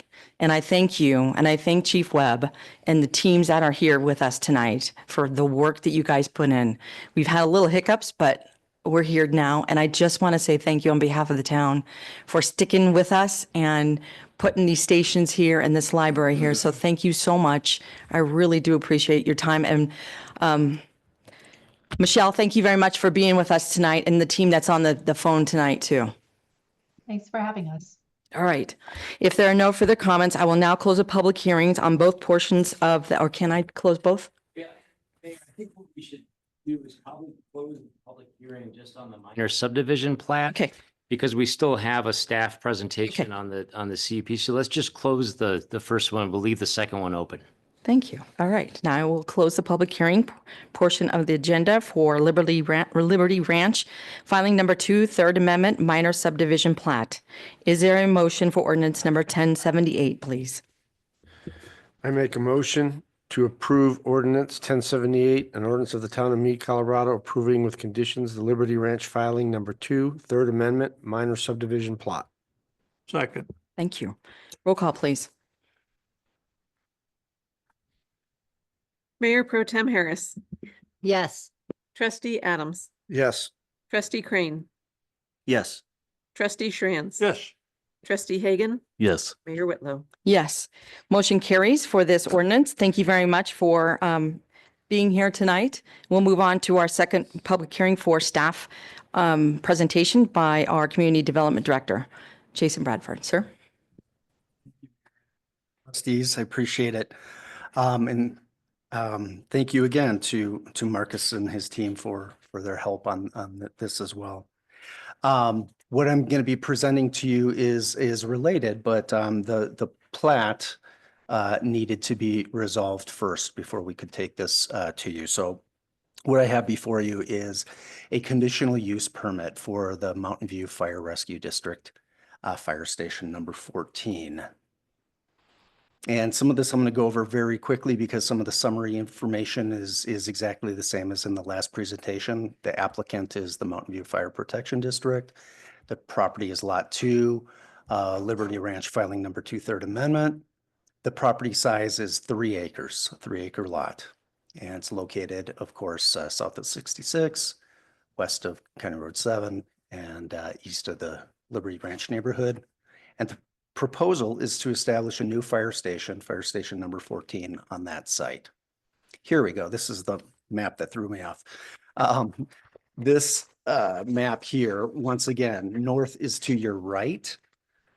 And on the bottom of your page would be County Road 7. And then you can see Liberty Drive is the road that would be coming in, providing access to the subdivision from County Road 7. Lot number 2 is highlighted in green or blue. And it's adjacent to County Road 7 and adjacent to that new Liberty Ranch or Liberty Drive. Once again, the background information is the same. Annexed and zoned in 2004. A fire station is allowed in RSF 4 zone district as a conditional use. On the site plan or the conditional use plan, the fire station is showing 20 parking spaces, including 1 accessible space and 2 EV-ready spaces, which exceeds the required regulations for parking, which requires 10 parking spaces with 1 accessible space. More than 50% of the site is dedicated to landscaping, which exceeds the town's requirements of 20%. The emergency exits from the fire station site, the emergency exits are directly onto County Road 7. And they'll be protected by emergency traffic signals, which Chief Webb was explaining to you earlier. Now, this site plan is north is to the top of your screen, the top of the page here. And this shows the general layout of the proposed fire station. And you can see the emergency access is sort of to the bottom of that site, and it goes directly to County Road 7. The access from Liberty Drive is a non-emergency access point. And you can see the building is towards the west of the lot. Well, towards the middle of the lot, I guess, but the fire station garage bays are on the east side of the lot. And as Michelle was pointing out in her presentation, I've attached a few renderings showing what the fire station will look like from various angles. There's a couple more here. So when reviewing a conditional use permit application, as we always do, we look to the code section, and in this case specifically, we look to section 16-3-120, which sets forth the criteria that we use when reviewing a conditional use permit. And I'm going to apologize, this presentation is a little bit long, but that's because there's a lot of criteria to consider and I want to be thorough. So forgive the length of this presentation. The first criteria, the conditional use will satisfy all applicable provisions of the zoning code and subdivision regulations. As I stated, RSF 4 zone district does allow for fire stations as a conditional use. The property is currently in the process of a minor subdivision plat, which you just accomplished a few moments ago, which will create the lots and the roadway networks adequate to serve the proposed development. Criteria number 2, the conditional use will conform with or further the goals, policies, and strategies as set forth in the comprehensive plan. Once again, I look to the thorough community planning, facilities, and services vision statement, which anticipates cooperation between the town and other public service agencies for the improvement of services for the businesses and residents of Mead, including goal number 1, to ensure government services, buildings, and equipment and needs are responded to growth with a cost-effective high level of service. Policy 1A, develop and maintain mechanisms to provide for maintenance of public infrastructure, buildings, equipment, and land. Strategy 1A2, as the town grows, designate a specific location for future police and fire stations. Policy 1B, strengthen collaboration with special districts and utility providers. Strategy 1B1, support the Mountain View Fire District to offer the most cost-effective and high-quality fire safety services to the town. Criteria number 3, the conditional use will be adequately served with public utilities, services, and facilities, and will not impose an undue burden beyond or above those of other permitted uses in the district. The applicant plans for the provision of all applicable public utility services and facilities to provide for this specific use. Criteria number 4, the conditional use will not substantially alter the basic character of the district in which it is or jeopardize the development or redevelopment potential of the district. So the fire station is a typical normal use adjacent to residential uses and along major roadways like County Road 7. Fire stations typically enhance the neighborhood and become good neighbors to many different land uses, including residential uses. Criteria number 5, the conditional use will result in efficient on and off-site traffic circulation, which will not have a significant adverse impact on the adjacent uses or result in hazardous conditions for pedestrians or vehicles in or adjacent to the site. And in reviewing this, staff found that there is adequate parking provided for the fire station staff as well as guests to the fire station. Access to the site will come from Liberty Drive and provide a well-designated and a well-designed and direct access to the site and emergency traffic will be sent directly to Weld County Road 7, which will protect not only the fire response vehicles, but also motorists that are traveling along County Road 7. Criteria 6, potential negative impacts on the conditional use on the rest of the neighborhood have been mitigated through setbacks, architecture, screening walls, landscaping, site arrangement, or other methods. In reviewing this, staff found that the applicant meets or exceeds all design requirements, including providing larger setbacks than are required, high-quality architecture that meet or exceed the town's requirements, screening of trash and other parts of the site that are less attractive, landscaping that exceeds the town's requirements, and the arrangement of the building itself that was provided, was situated to provide aesthetically pleasing facade on all sides, and also to designate emergency responses towards the east side of the lot. And criteria 7, the applicant shall satisfactorily address the following impacts: traffic. The applicant adequately mitigates the traffic impacts of the fire station through improvements to County Road 7 and the construction of Liberty Drive, and the emergency exit driveway to County Road 7 will provide safety during emergency exits with emergency traffic signals and directing all emergency access directly onto County Road 7. Activity levels. During emergency exits from the site, the emergency driveway and traffic signals will help mitigate potential traffic conflicts. And per the policies of the fire district, emergency sirens are not employed until the emergency response vehicles are outside of the neighborhood and provide the least amount of noise as possible. Light.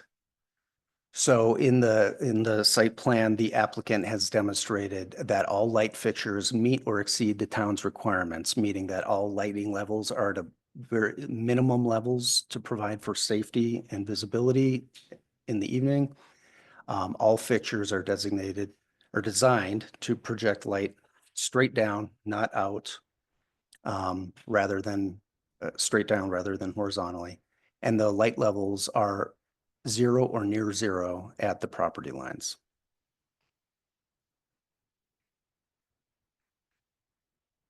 The next topic is noise and odor. The applicant demonstrates that all lighting fixtures meet or exceed the town's requirements. Emergency sirens are not employed until necessary, and they're outside of the neighborhood to mitigate any disturbances to the surrounding neighborhood. And it's not anticipated that the fire station will produce any odors. Building type, size, and scale. The proposed building is a one-story brick building that's constructed of high-quality materials and finishes that are compatible with the surrounding area. Dust and erosion control. Staff does not anticipate any dust or erosion control concerns for the fire station. Hours of operation. The hours of operation for a fire station are 24 hours a day. The only concerns that are anticipated by these hours of operation come from emergency calls in the late evening and early morning. During emergency exits from the site, the emergency sirens are not employed until they're necessary and not until the vehicles are outside of the, directly outside of the neighborhood to mitigate any potential disturbances. Criteria number 8, the applicant has submitted evidence that all applicable local, state, and federal permits have been or will be obtained. The fire station will be in full compliance with all and any and all applicable permits and other regulations. Finally, criteria number 9, any other conditions as deemed appropriate by the Board of Trustees. So in reviewing this, staff finds that the applicant meets or exceeds all conditions for compatible operations. However, well, sorry. If the Board of Trustees has any suggestions or other potential conditions to ensure compatibility with the surrounding area, that can be considered as well. The Planning Commission did review this application on April 16th, where they passed a resolution recommending to the board approval of the conditional use permit application, subject to the approval of the minor subdivision plat, which you accomplished a few minutes ago, and correction of any outstanding technical requirements. So in reviewing this application, staff finds that that the permit does comply with land use code, the comprehensive plan, and the technical requirements for conditional use permit. And therefore, staff recommends that the Board of Trustees pass the draft ordinance approving a conditional use permit application for fire station number 14, subject to those two conditions, the approval of the minor subdivision plat and correction of any outstanding technical requirements. Thank you for that, for your patience during that long presentation, but I thought it was important to go through all of the review criteria for conditional use permit. I and the rest of the applicant team are happy to answer any questions if you have any. Thank you, Jason. Chief Webb, do you have any additional comments from your team on this ordinance, this public hearing? Yeah, just a couple. We're looking to be good neighbors. We want to provide service to the town the best way we can. And we've considered everything we can in order to be good neighbors to the town residents. We've looked at noise, energy efficiency, the wind, how it affects the station, solar loading on the station, the speed of response, the safety of response. This fire station is very similar to one we're putting in Erie, on Erie Parkway, with a similar sort of exit onto an arterial road. So a lot of the safety considerations we have there, we're applying here. This is sort of a more of the same situation to get these two stations built. We understand that people don't like sirens. There's two truisms in the fire service. You can never put a fire station into a neighborhood and you can never take one out.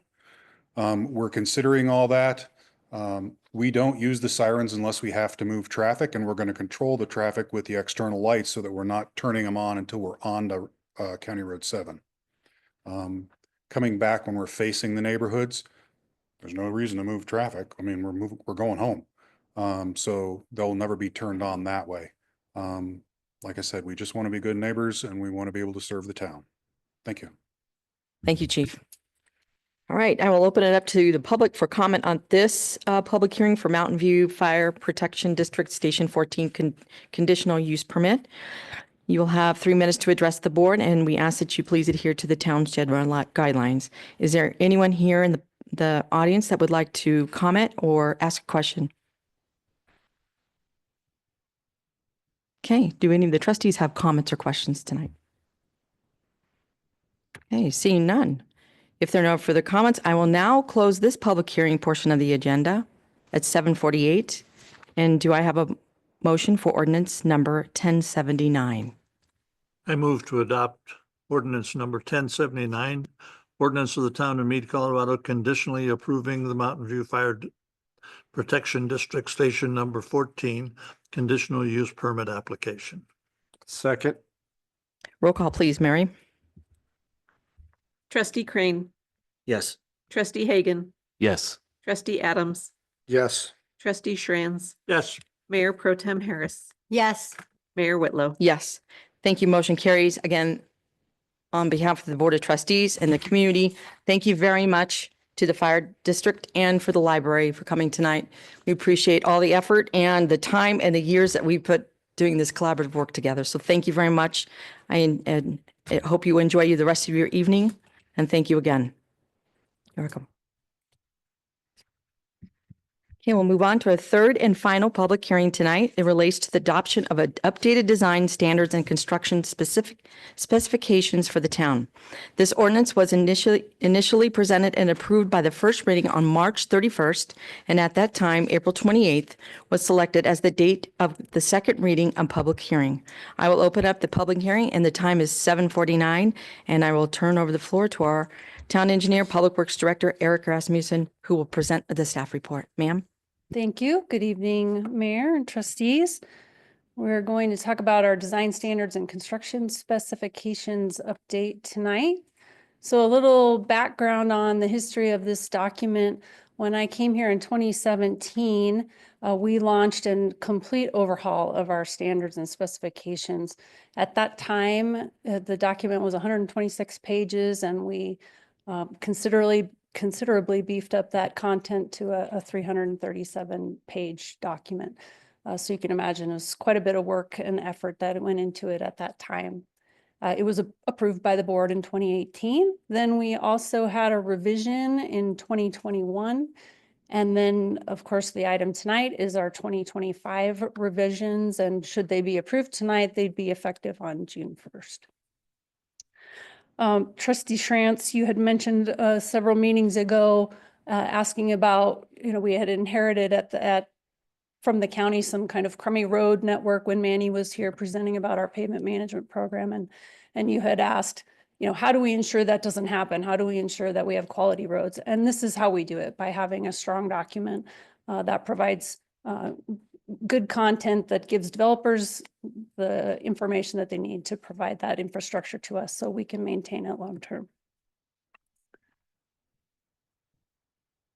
All right, so what's in this thing? The contents include quite a bit of information, as you can imagine, definitions, abbreviations, general conditions, all of the requirements related to drawings and the design review submittal that needs to be presented by a developer to the town for review, includes some details on what the street and roadway design requirements are.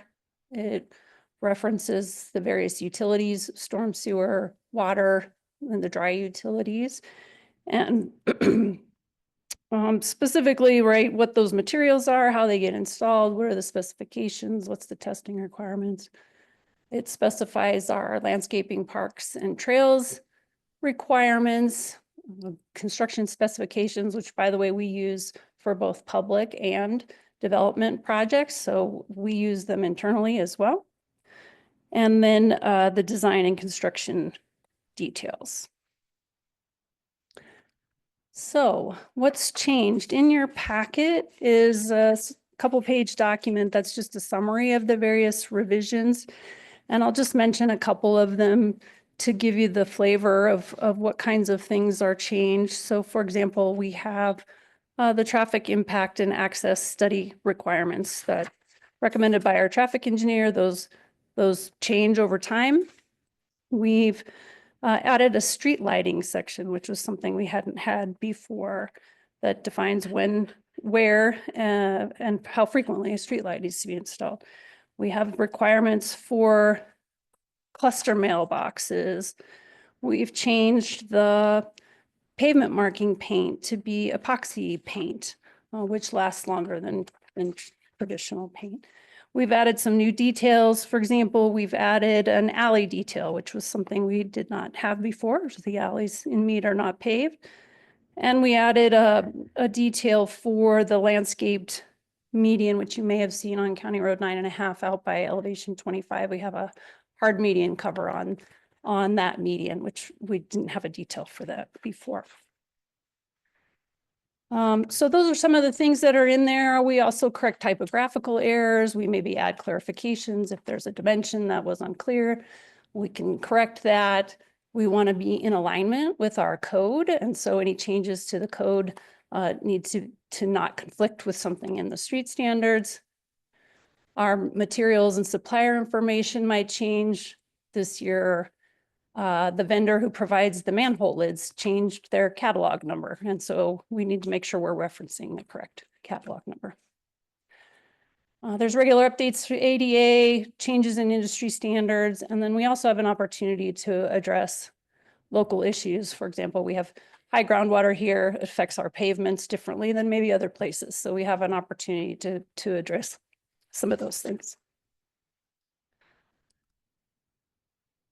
All right, so what the item before you tonight is the second reading. As was mentioned, this was approved on first reading on March 31st. We are required to have 2 readings in which the code is adopted by reference. It needs to be published twice in the newspaper prior to this hearing, which is completed. And if approved tonight, this document would become effective on June 1st of 2025.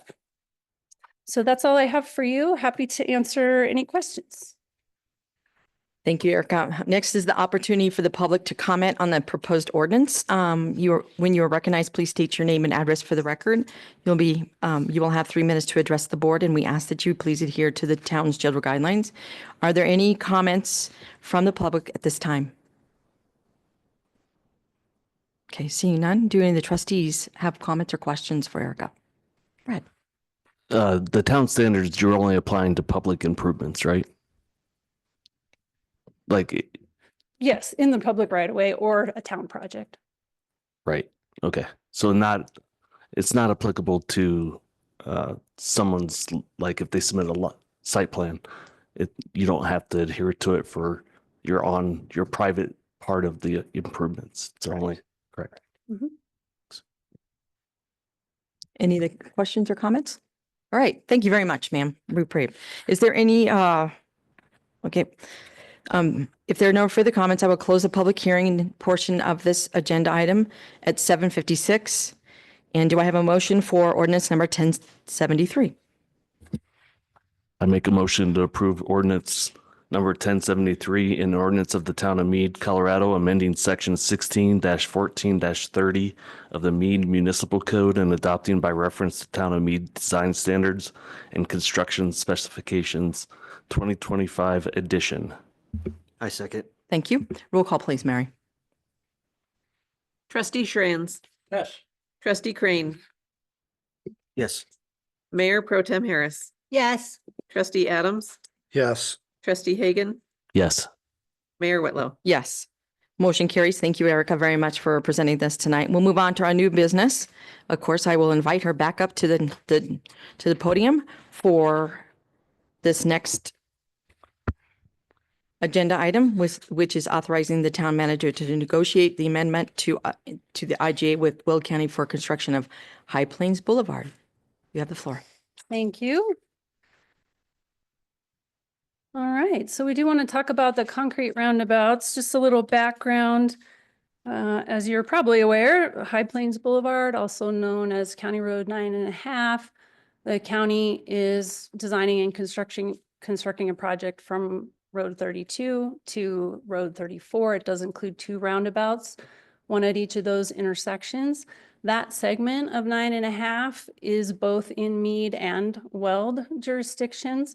And it does provide some key connections related to the I-25 expansion, just in terms of improving the circulation around that interchange.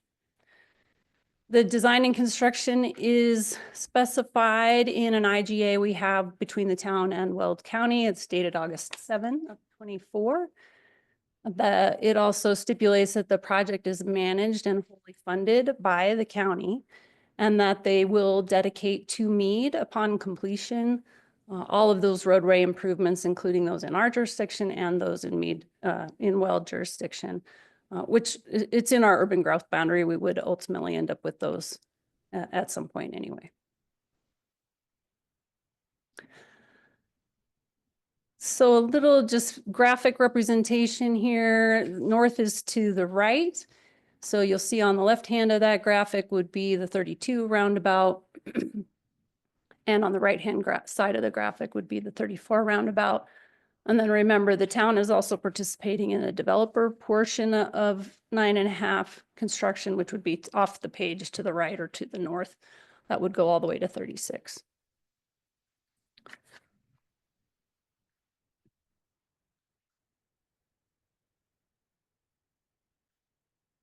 So the project is facing some budget constraints on the county's side. So the original design concept did provide for concrete roundabouts. That's also the county's standard. But they are facing some budget constraints. Originally, that project was estimated at 16 million. It's now at 25 million for a lot of reasons. And the county is bumping up against that maximum price of 25 million. They have over $2 million of real estate that they hadn't anticipated. They have probably over $1 million of utility relocations that they hadn't anticipated. So they are looking for ways to cut costs. And one of those proposals is to change the concrete roundabouts to asphalt, and that would be a $635,000 savings to the project. So pretty significant.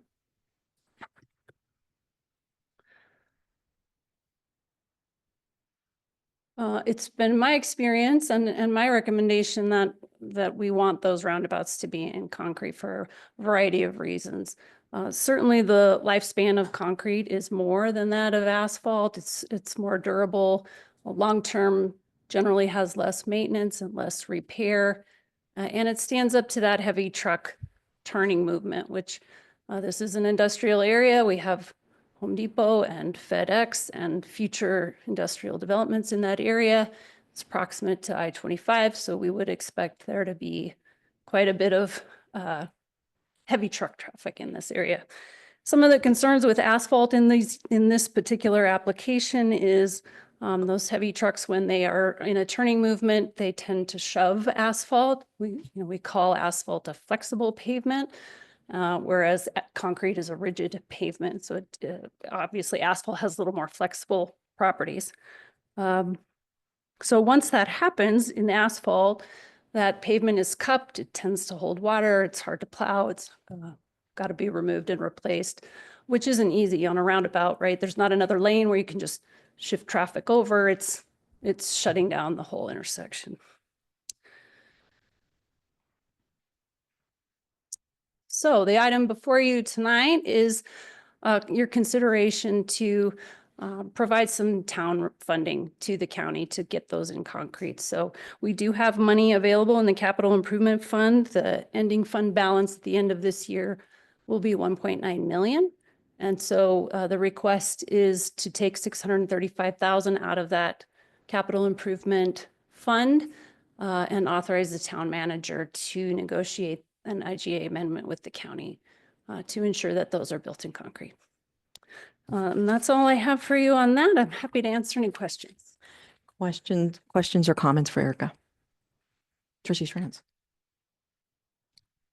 I totally agree with you about the comparison between concrete and asphalt. Doesn't seem like 635,000, although it's a lot of money, but against a $25 million hit, it's a small bump. I think what you're asking is that we authorize some additional funding for the town manager to negotiate to give them some of those monies back. Is that what I'm understanding? Is that correct? Right. So the delta between asphalt and concrete is the 635,000. Okay. So if we were able to negotiate that into it, then we basically will get our concrete. Correct. But we're in effect paying for it. Correct. Okay. I just needed to get that understanding. Trustee Adams. Once it's 9.5 is built, do we retain ownership then of the maintenance and ongoing repairs of Yes. 9.5? Yes. Okay, thank you. That's what I thought. Any other questions or comments?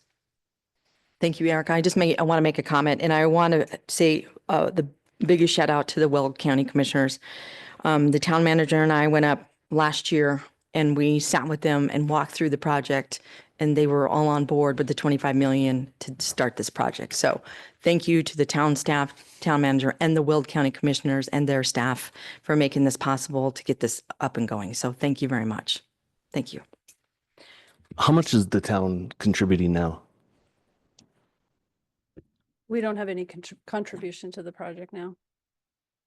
Oh, I thought you said we did on the next portion we do. So this, north of, Yep. just not on this Yeah, segment. that's correct. Correct. Okay. All right. I would entertain a motion to authorize the town manager to negotiate this amendment. Any takers? I move to authorize the town manager to negotiate an amendment to the intergovernmental agreement with Weld County for construction of High Plains Boulevard, AKA Weld County Road 9.5. You want to have the not to exceed? Marcus, do we need to add in dollar figures to that? Well, I think because this potential amendment to the IGA letter agreement will be coming back to the board for subsequent approval. I mean, how, is that number firm at this point, or is it? It's pretty fun. Okay, then let's go ahead and add it in. That'd be great. And not to exceed? Yep. Okay, so I'll amend my motion with a not to exceed $635,000 limit. Yep. Thank you. Second? Thank you very much. Roll call, please. Trustee Shranz, Yes. Mayor Pro Tem Harris, Yes. Trustee Hagan, No. Trustee Adams, Yes. Trustee Crane, No. Mayor Whitlow. Yes.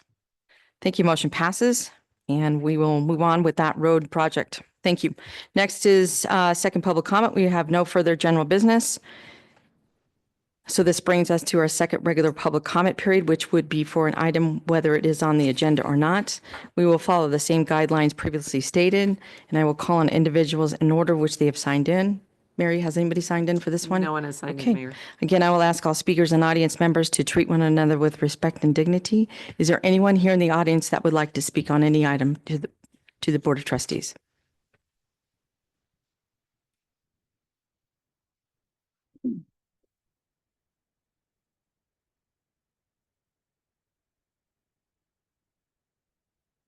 Don Smith, 325 Main Street. So I'd like to start out, since how Jason got up here and talked forever, I'd like to start out with the fact that Scooter Hinge, and everybody knows Scooter Hinge, Jason was the major problem in that building. 2 weeks ago, I had an inspection. We failed 20 or 30 items. Then I had another inspection 3 days later. Each time, Tim, Doug, Gabriel, Jeff, all the inspectors and the fire marshal came there, and each time we went over, if I passed on these things and fixed them each time, that we'd be able to open the building. With the exception of the event center in the back, which needs new doors, which I am working on, and a new window. The rest of the building was passed on the third try, which took 2 weeks because they kept adding things in there, small things. And then, even though I was told by these people that we would get our CO, we didn't. And everybody knows Brad owns part of that building. And when we didn't get it, the reasoning wasn't clear, but it was either Jason or Tim or a combination of both of them that said, we're not going to do it until the event center's opened. Even though the inspectors had told me, literally told me, that we would open it without the event center. Because the doors are going to take 2 to 3 weeks. Well, so I came over here to see Helen. She was busy or was unavailable. So I decided to see the mayor. You know, she's got the 2 hours with the mayor every Monday for problems.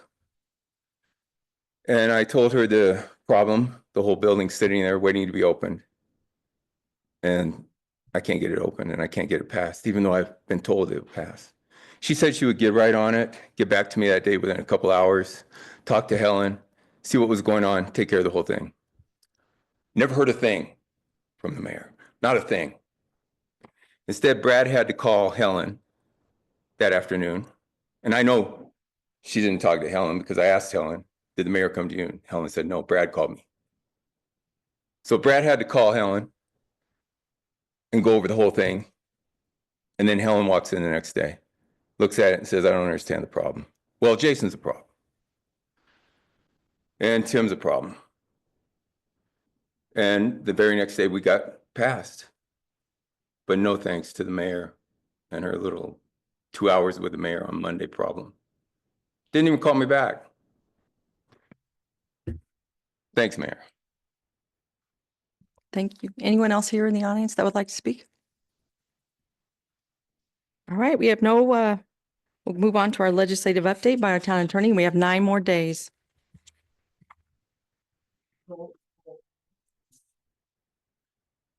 But thank you. Yes, that's right. The 2025 legislative session is scheduled to end at midnight on Wednesday, May 7th. And that's barring a special session. So there are only 9 days left at this point.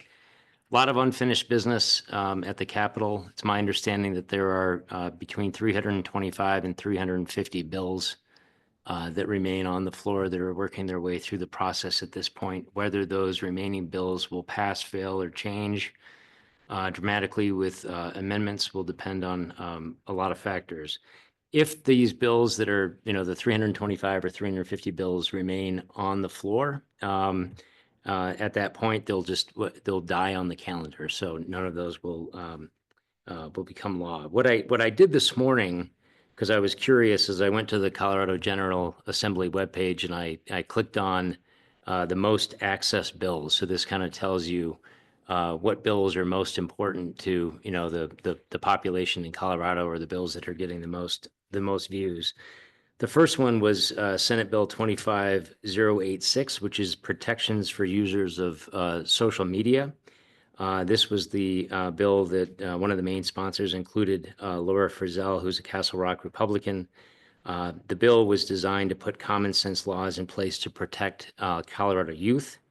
It directed social media companies to provide annual data about minors' use of social media platforms, including metrics concerning criminal activity, state their policies concerning criminal activity, and remove users who engage in criminal violations, and responsibly assist Colorado law enforcement agencies with lawful criminal investigations.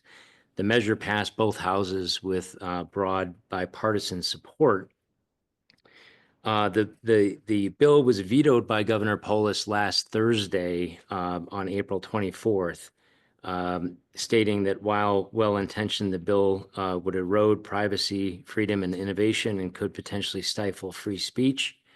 The Senate then, interestingly, I believe on Friday of last week, voted to override the veto by a vote of 29-6. Any vote to override a veto requires a 2/3 majority in both houses. So the Senate voted to override the veto, which was interesting because it's a somewhat rare rebuke of Governor Polis by the legislature.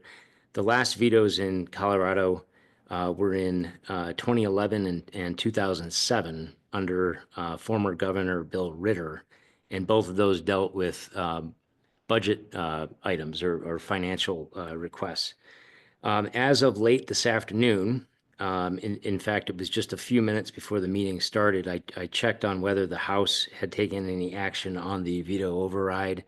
They voted 51-13 to lay over consideration of the veto until May 9th, which happens to be 2 days past the end of the session. So that should essentially kill the effort to override the veto. So the veto will likely stand. The second of the most accessed bills is the bill that Trustee Crane had mentioned at the last regular meeting. That's Senate Bill 25003. That's the bill that deals with semi-automatic firearms and rapid fire devices. That was signed by the governor on April 10th. It represents a concerted effort toward limiting access to semi-automatic firearms in Colorado. It establishes a new permit requirement, and in order to be eligible to apply for the permit to purchase, Coloradoans would need to complete a 12-hour education course. Other provisions of the bill include putting the training requirements and permitting process under the Colorado Parks and Wildlife jurisdiction, and placing certain responsibilities for enforcement of the new regulations on county sheriff's departments. The NRA and other advocacy groups strongly oppose the measure, and according to media sources, are planning to challenge this bill in court. So I'll kind of pivot and conclude with some quick highlights from the CML State House report that was issued this afternoon. The Colorado voting the Colorado Rights Voting Act, which is Senate Bill 25001, continues to make its way through the legislature. This is the legislation which would allow an individual or organization to file suit alleging voter suppression, voter dilution, or an unlawful voting prerequisite based on gender identity.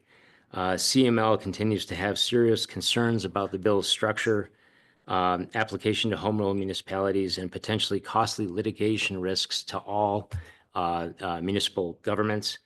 The bill was recently amended in committee to reflect language that was crafted by the Colorado Municipal Clerks Association that creates a more efficient process for clerks to adopt multilingual ballot access as required by the bill for cities above 3,000 in population located in certain counties. The Voting Rights Act passed on second reading on the last Friday, the 25th, and it's scheduled for debate and additional work on the House floor this week. The YIGBY bill, which I've mentioned on numerous occasions, the Yes and Get God's Backyard, that this is the legislation that would allow churches and schools to bypass local zoning and utilize an administrative approval process to build residential developments on land they own. That bill continues to be delayed for second reading in the Senate, but it's expected that the Senate will take that bill up at some point this week. Finally, I'll just mention I think I had mentioned this in a couple of my previous updates, but the modifications to the Colorado Open Records Act, this is Senate Bill 25077. It was proposing to change the time limit to respond to a core request from 3 working days to 5 working days, and to also change the period of an extension of time based upon extenuating circumstances to from 7 days to 10 days. This was supported by both CML and had really large bipartisan support as it worked its way through both houses of the legislature. Surprisingly, this is the second bill that was vetoed by Governor Polis during this session.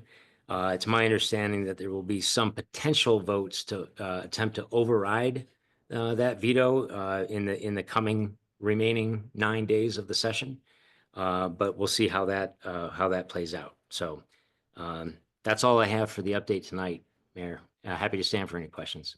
Questions or comments for Marcus? All right, thank you very much.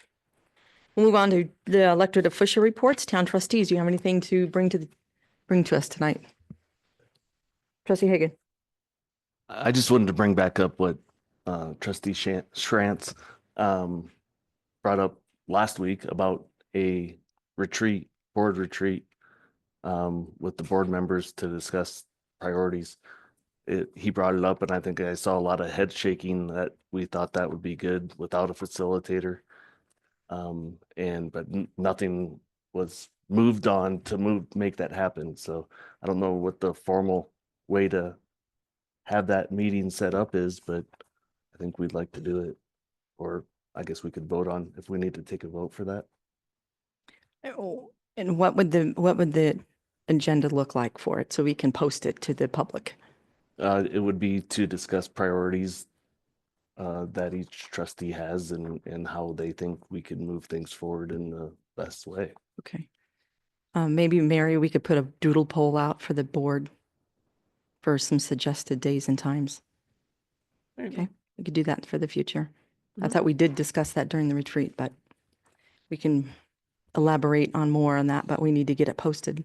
So if you could do a doodle poll with all 7 of us, and then we can get that out to the public. And they're more than welcome to invite them to be a part of it. We had scheduled quarterly retreats with the next retreat scheduled for July 21st. So are you looking to do something sooner than that? This is not what we consider to be a conventional retreat. It's a specific meeting of the board to discuss individual priorities. Okay, so my question Still is before then, that. are you looking to do it July 21st or sooner than that? You want me to put out dates? Pretty halfway through the year. Yeah, please propose sooner dates. Is everybody in agreement with that? Yeah, why not, right? Sure. So dates in April and May is what we're looking for? think we'll make it. in April's May, about done, so. but May. Oh, yeah, May. And May is holidays and graduations. Yeah, we Yep. can. Okay, so So- I'll put out some days. Okay, thank you very much, Mary. Anything else? And then I just want to thank Helen for inserting herself in the issue that Don brought up and helping us resolve it quickly. So thank you. Okay, anything else? All right, I just wanted to bring up some things that are coming up. Coffee with the Mayor is this Saturday. On the 5th, we're having the third grade government day, which is really, really fun. So I invite all the trustees to come over to the school. We have a great turnout and all the staff come and tell us about what's happening in local government. And it is a absolutely wonderful time. I've been doing this for a couple of years, so it's wonderful. On the 7th, there we have Dr. Cog's work session, and the North I-25 meeting is still on my calendar. So I'm not sure if we're still meeting monthly or quarterly, but it's still on Pretty my. sure it's going quarterly, but. Yeah. Yeah, anyway, and then the following day is Dr.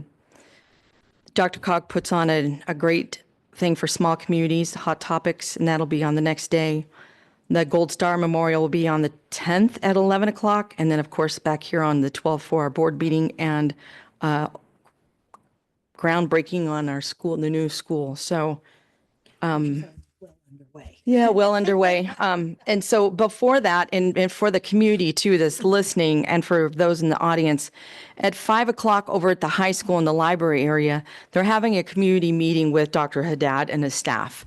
So if those folks who want to go over there, I'll be there for a few minutes. They're going to have their regular community meeting, and the public is invited to come there at the high school. When is it again? The same night as our board meeting, the 12th. So 5 o'clock to 6 o'clock is their community meeting.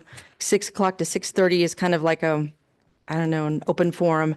And then hopefully we can leave here and have a quick meeting, go all over there to the groundbreaking. So it's So that would be a really good opportunity for people who want to say something about traffic related to the new school. They could go to. That would be your opportunity to go and see if you can get the schools input on Yeah. what's going to happen Yeah. with that. So it's a really important night for the school and of course for the board of trustees. So in collaboration with traffic issues and SROs and getting what we need to make sure everybody's safe too. But that's all I have on that one. And I do invite you to bring your folders to me tonight so we can consolidate them and have a executive meeting on the next meeting in May, or the second meeting in May. I'm just trying to figure out how many are. When is our next, not May 12th, what's the last meeting of the month? 27th. 27th. Yeah, maybe we can do it on that so we can keep the May 12th meeting kind of short, brief. So anyway, if there's nothing else from anyone, I would like ask a motion do we have a motion to adjourn? So moved. Second. Thank you. Roll call, please. Trustee Crane, Yes. trustee Hagan, Yes. trustee Schranz, Yes. Mayor Pro Tem Harris, Yes. trustee Adams, Yes. Mayor Whitlow. Yes. The April 28th, 2025 regular meeting of the Board of Trustees is now adjourned at 8:22. We invite the trustees for a 10-minute break before we hold our work session on police funding strategies tonight. Thank you very much. Enjoy your night.